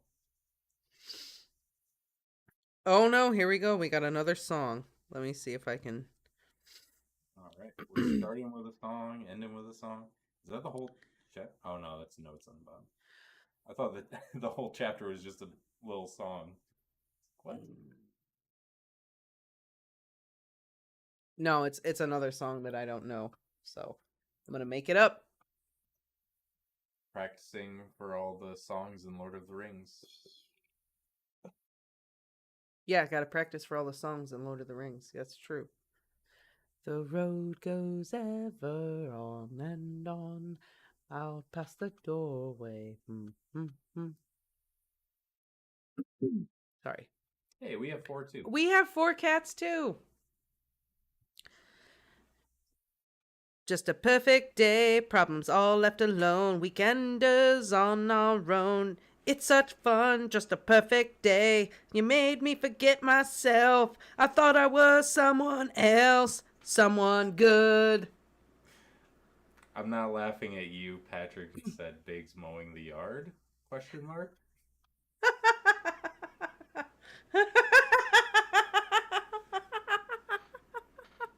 Now I know how Katie feels whenever we mention the sorting hat. I mentioned fuzzy snakes to her the other day. And she's like, why? Why do you do this to me? And I was like, because I gotta. Yes. Every time Biggs mows the lawn, I take a massive poop in the kitchen. And you blame it on Bailey. How dare you?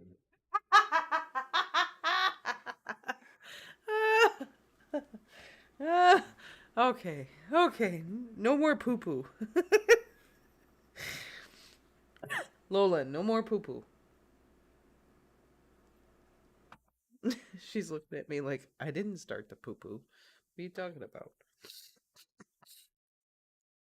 I'm sorry, I'm trying to calm down. All right. Wednesday, 11th of August, 1976. St. Edmund's was less bearable than usual that summer. Remus was angry almost all the time. It was too hot, and he missed Hogwarts, and he missed his friends, and most of all he missed Sirius, but he also hated him. It was a huge mess. He missed Grant too. Grant, who might have made it all a bit more manageable, or at least offered some escapism. But as an unsatisfying conversation with another St. Eddie's boy called Mike had told him, Grant had left St. Edmund's shortly before Christmas. He was living in a flat in Mile End, apparently, though Remus didn't have much more information than that, and he'd said Remus could come at any time. At least I'm not knocking over licenses or getting pissed on the common this time, he thought, as he planned his escape. As summer rebellions went, this one was perhaps the most healthy. He waited until the second full moon of the summer had passed, on the 10th of August. On the 11th he waited for Madame Pomfrey to come and give him all the clear, and then he just left. He was sore and extremely tired, but at the time he didn't feel he had any other option. He packed a small bag, without taking books or homework or his wand or anything at all that reminded him of Hogwarts. He would be a muggle for a few days. Why not? All Remus had to do was walk into the garden and crawl through the fence at the back, just as he'd been doing for years to get into town. From there he simply walked to the nearest tube. Thaden Boy Underground Station was about 5 miles away, but he did it easily under 2 hours, even with a gammy hip. He couldn't afford a ticket, but it wasn't difficult to push through the barriers behind a group of suited businessmen on the way to work. He got a seat on the train and pretended to be asleep.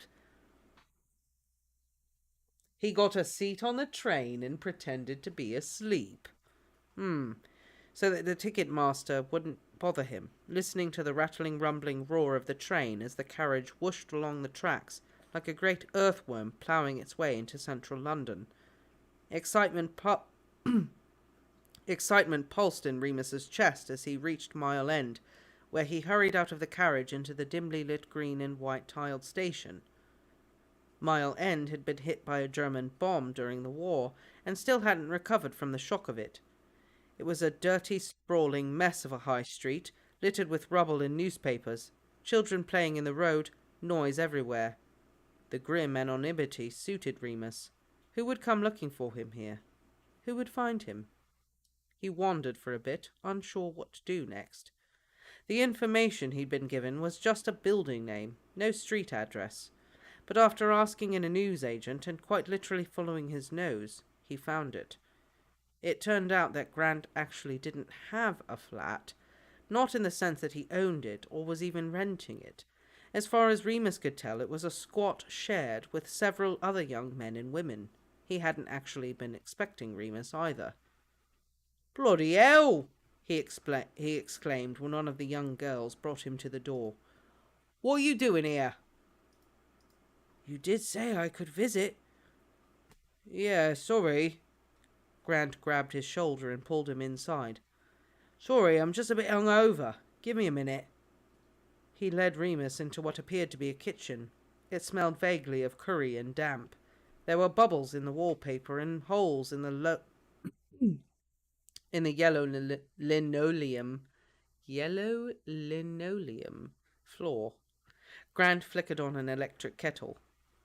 "One of the girls sorted us out with a generator," he explained. "She's a mechanic or something. Tea?" Remus nodded. Tea usually helped. Grant looked different. Only a year older than the last time Remus had saw him, he was thinner about the face. He'd lost some of the brightness in his eyes, and his blonde hair was even longer, still curly, but badly in need of washing.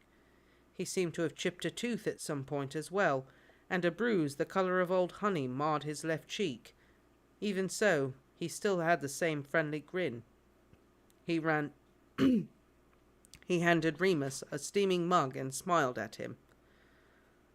"You look, well, like shit," he said, sipping from his own mug. "Been sleeping rough?" "Oh no," Remus shook his head. "I just got off the tube from St. Edmund's." "Oh yeah? How's Matron? Kick you out, did she?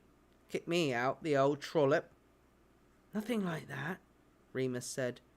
"I just thought I'd visit, see how you were." "Might tell you where I was." "Yeah, so who is Mike?" Remus smiled at him shyly from behind his mug of tea. "Oh, you know," Grant smirked. "Just some company for me. Can't pine over you all year, could I, posh boy?" "He's really thick." "Is he?" Grant looked mildly amused. "I never noticed. Didn't talk much." Remus snorted at this, and it felt good. Grant made him feel so normal. He could never comfortably joke about that sort of thing with the Marauders, even when they were all on speaking terms. The squat was cleaner than it first appeared, but still in a pretty bad state.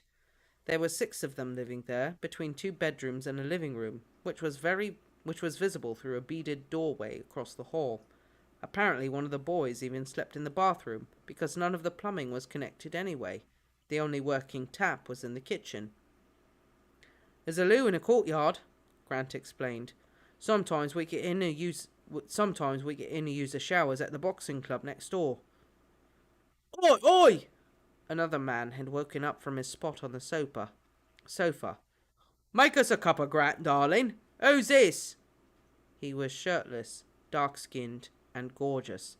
He had the same faraway look Grant did now. "Mate of mine from the children's home," Grant said. "Remus Lupin." "That's never your name." The stranger gawped at him. "Straight up," Grant replied on Remus's behalf. "Goes to a posh school and everything, innit?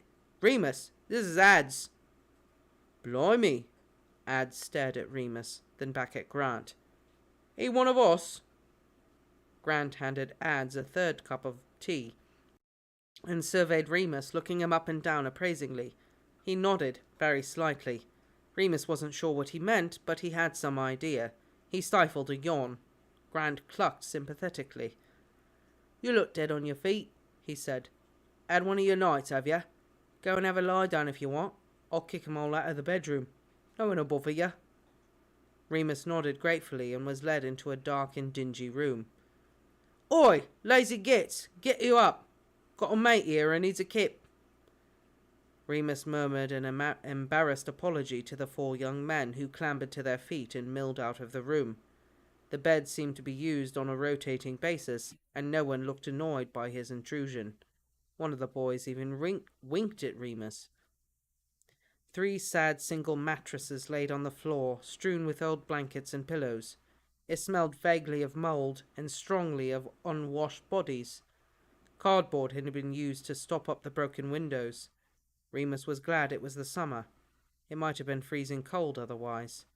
Despite it all, he slept easily, feeling that he'd finally taken some control over his situation. Grant woke him. Grant woke him some hours later. He looked a little bit better, as if he'd had a good meal at least. Remus's stomach rumbled. "Wakey, wakey," Grant chirped, holding another mug of tea.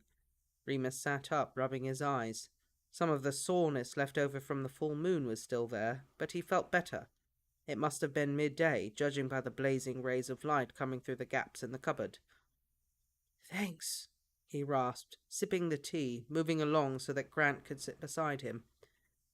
They sat in companionable silence for a while, backs against the wall and legs splayed out in front of them. "So," Grant said finally, once he judged Remus sufficiently awake and half the tea was drunk, "want to tell me why you're here?" Remus shrugged. "Just visiting. Sick of that place." "Yeah, I know the feeling," Grant sighed. "Ain't you going back to school in a few weeks, though?" "Yeah, maybe." He knew he had to. There was nowhere else to go. "Sick of that place too?" Grant nudged him, gently teasing. "Go on, tell us what happened. Get your heart broken." Remus looked at him, startled. Grant chuckled. "Yeah, thought so. Who is he then?"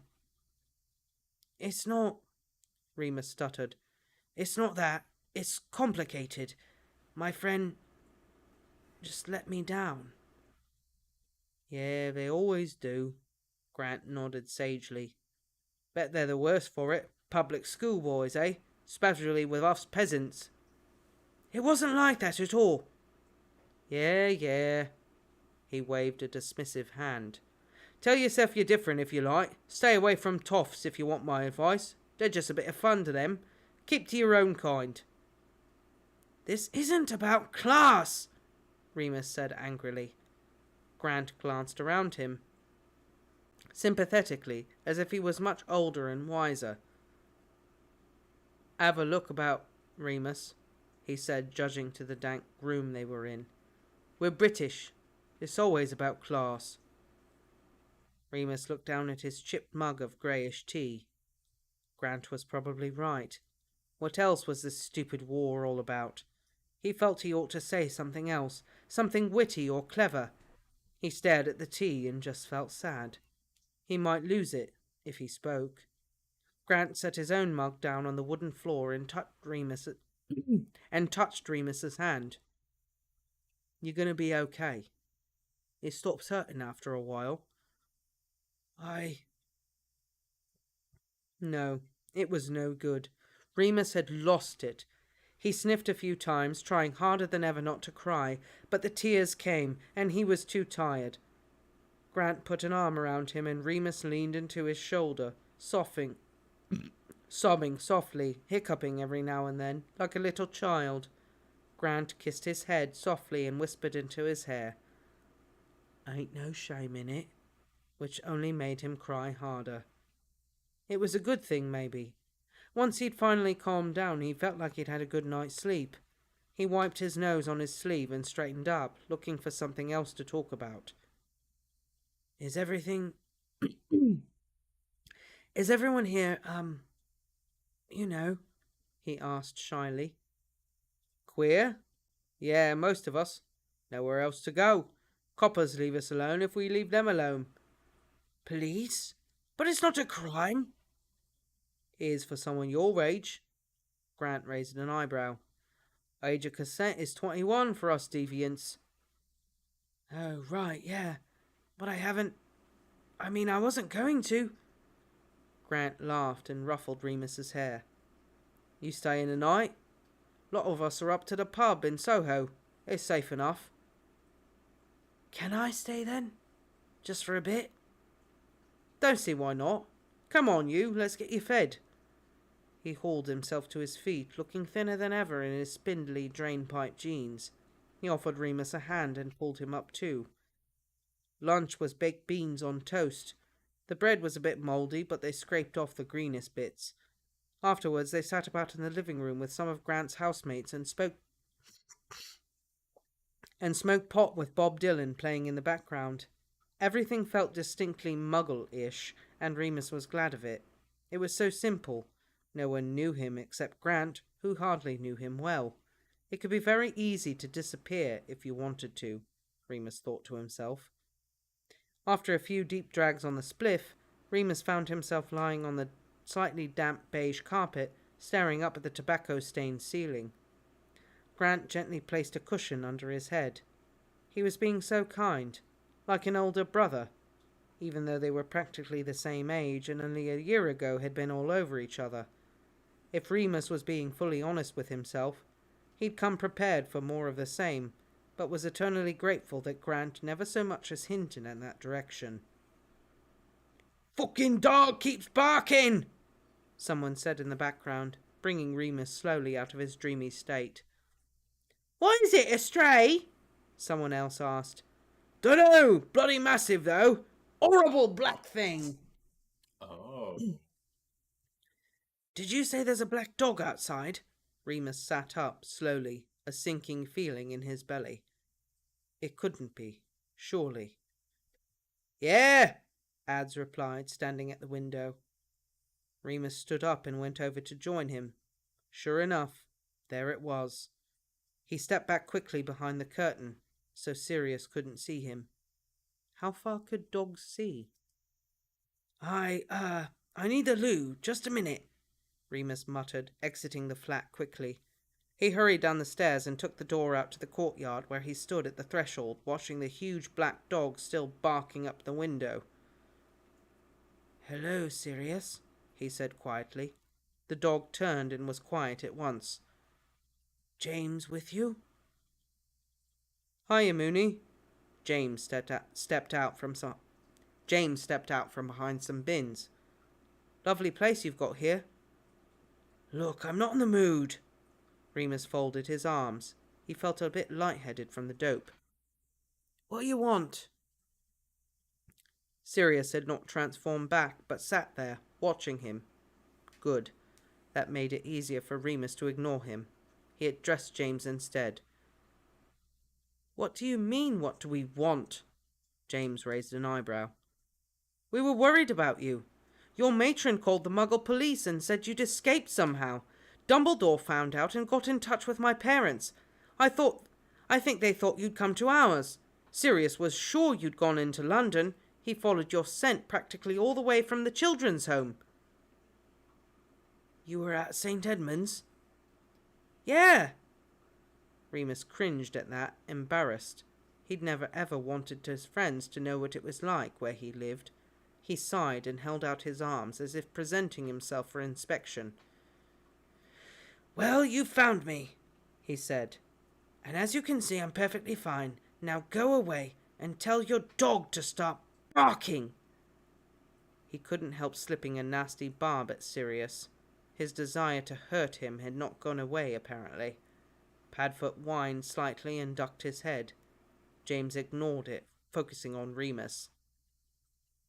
"You're not perfectly fine. Never mind the fact that you appear to be hanging out in a Muggle squat, or the fact that the Muggle police are looking for you. We have to bring you back, right now. Dumbledore can only avoid telling the Ministry you've gone walkabout for 24 hours, he said. Then they'll set the auras on you." "What? Why?" But suddenly it dawned on Remus exactly why. He was not just a runaway teen like Grant and his friends. He was a dangerous creature on the loose. He suddenly felt very, very tired. "Fuck's sake," he muttered, looking down. "Come home with us, Remus." James extended a hand. "Dad said you can stay for the rest of the summer." "I haven't forgiven him," Remus said, fiercely, looking at James because he could not look at Sirius. James looked as tired as Remus felt. "I know, mate. It's okay. He gets it." That made him angrier still. He didn't want Sirius to get it. He wanted... Well, he didn't know what he wanted. Begging on his hands and knees. Padfoot was doing a good job of it as it was. He sighed. "Look, I've got a friend here. Let me go and tell him I'm leaving." Upstairs, he called from Grant from the hall. He didn't like to say a big goodbye in front of everyone. You're right, You're right, Remus, mate, Grant said from the top of the stairs, peering down at James and the dog Sirius waiting in the hall. Yeah, fine. Look, I'm going to go. I've got to go. He a friend? Grant eyed James suspiciously. You gonna be safe? Yeah, he's a friend from school. It's fine. I can ring you, maybe? He had no idea how he would contact a muggle squat from a wizarding household. You can come back any time. Thanks. Seriously, Grant. Thanks for everything. You're amazing. Don't make me blush. Grant wrapped his arms round his skinny body, looking down at his feet. It's nothing you wouldn't do for me. Right. Remus nodded. Grant looked down the stairs again. That dog belonged to him or something. Shouldn't be on a lead. Yeah, probably. Remus nodded, hoping Sirius could hear. Not dangerous, is it? Bloody hate dogs, me. He's pretty tame, don't worry. I'll be in touch, okay? Remus bit his lip, glancing back through the open door in the crowded squat. Will you be okay here? Grant nodded and shrugged. Don't worry about me, sweetheart. I always land on me feet. Remus stepped forward, putting a hand on Grant's shoulder to push him gently backwards into the shadow of the stairwell, so that they could not be seen by James and Sirius, or through the doorway. He hugged him tightly. Grant hugged him back so beautifully. They pulled away and shared a brief, friendly kiss before both grinning shyly and stepping apart. What is it about you, anyway? Grant ruffled Remus's hair. Don't stay away too long.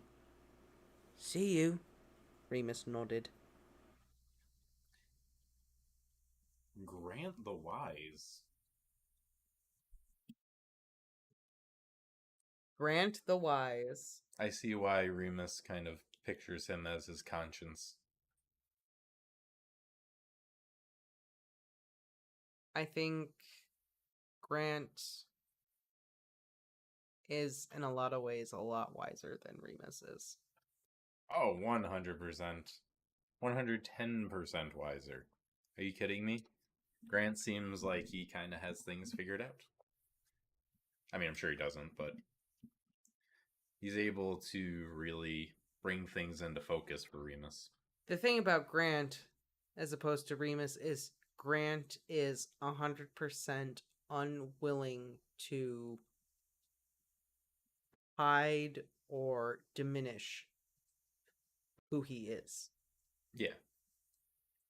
And Remus is constantly hiding who he is. Yeah, he still has this kind of war going inside himself, trying to keep things suppressed. Not just the gay thing, but the werewolf Right, thing. he has like multiple everything things going everything about Remus is hiding who he is. And Yeah. everything about Grant is like, I am who I am, and I'm gonna be who I'm gonna be, and F anybody that doesn't agree with it. I'll still make it in life. Yeah. And it's that. It's it. Agreed. Grant is an old soul. I think so. I think Feels like he has everything figured out. in a lot of ways I think he does. Maybe not everything figured out, but he's figured himself out. He knows who he is. Yeah. And I think a lot of people go through life not knowing who they are the entire time. Yeah. Or they know who they are and they try to, like Remus is doing, just suppressing it and never Or accepting mask it or put it in this kind of light. Whereas Grant is very much, I own who I am. I know who I am. I own it. And I am just going to be who I am unapologetically to the world, regardless of what you think. Isn't there a popular quote, or maybe it's a proverb, about people wearing a mask all their life? Are you thinking about the movie? People wear masks. Well, yeah, them too. But no, I thought there was another one. Maybe that is what I'm thinking of.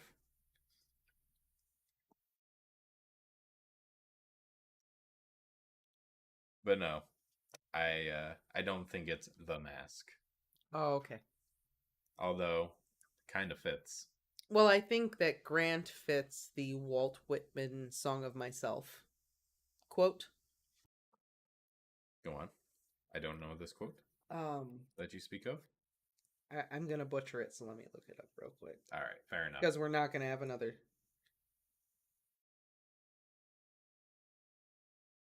The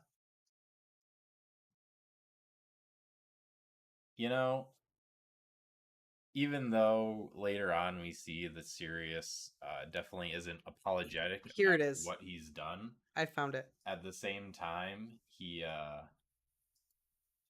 seems very apologetic right now. You know? Are you ready?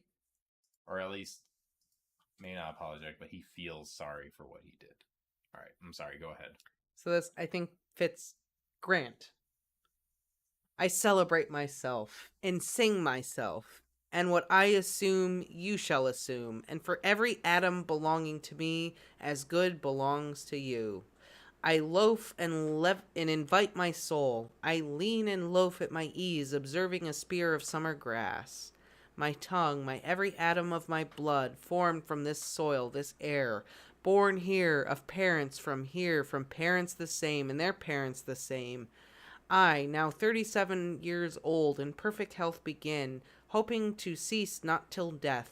Creeds and schools in abeyance, retiring back a while, sufficed at what they are, but never forgotten. I harbor for good or bad. I permit to speak at every hazard, nature without check, with original energy. That does sound like Grant. He's just, I sing myself, I celebrate myself, I am me, and me is worth celebrating, and I am everything.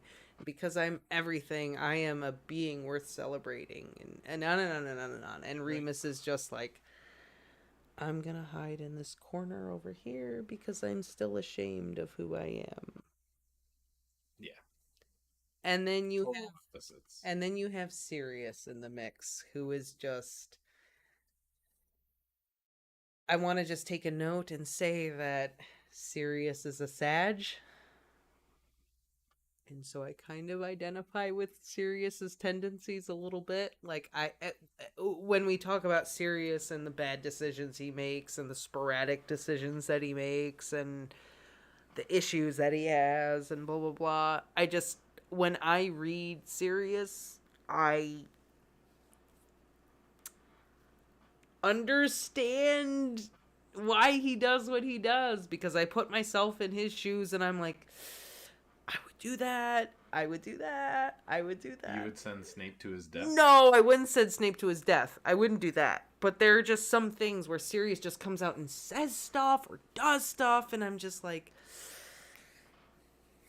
I would probably do that, because I don't think you're defiant enough to be serious. No. I'm not saying I would be serious, but I'm saying that I have that Sagittarian energy that I understand why he just impulsively does things or impulsively says things, because I have impulsively done and said things and it has gotten me into trouble. Not to the level that Sirius has, but I have said and done things where it, in hindsight, really has bitten me in the butt. And because I was just reckless and passionate, I was just like, well, this is the thing because I'm passionate about it and it's this. And then I do it. And then all of the repercussions come later and I'm like, ooh, I didn't think about that before I did that thing. Ooh. See, I'm like the exact opposite. But unlike Sirius, I have had the time to grow and mature and learn, so that now that I'm at the point where potentially I'm around the same age that Sirius would have been in Order of the Phoenix. Mm-hmm. So I have the benefit of having a healthy maturing period that I would look at it and go, oh no, I would not do that. Oh no, I would not do that. But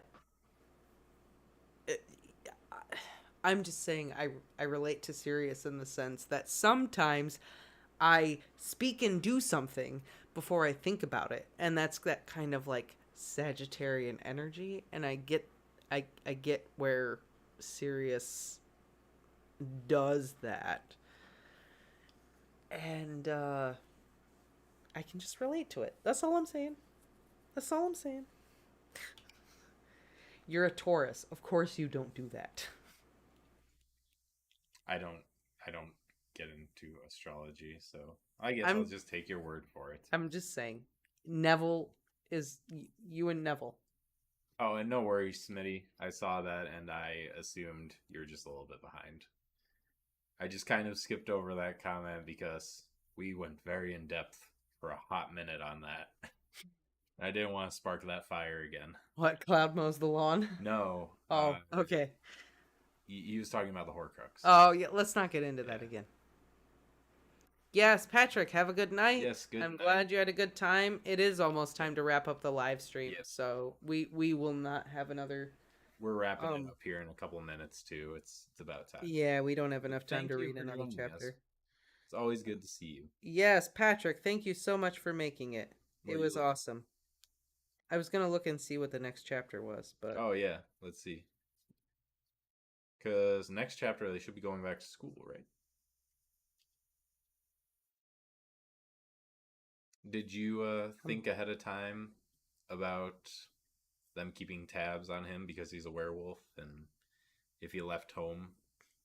Wait, it was... So the next chapter is called Summer 1976, Part 2. Oh, okay.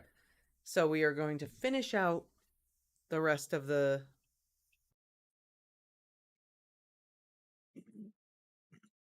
summer holidays. Sorry. I'm assuming he's going to go to James's house. I'm assuming as well. And there's probably going to be tensions, and probably at the end of the chapter, we'll get to a point where Remus and Sirius are like on speaking terms again. Vane, yeah. I get it. Fire signs. We're impulsive. We do that. Good night, Vane. Good night, Krissa. Maybe we should just end it. I feel like I think everyone. Yeah, Krissa. Yeah, oh my God, go to bed. Minutes, so. Why don't we just call it good? Yeah. So, good night, everyone. This was great. Had a great time. Some great discussions.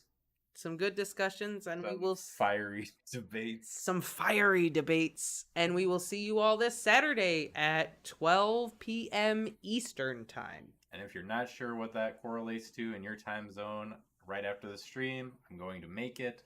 So look out for that, and you can set a reminder and see what time it is in your time zone.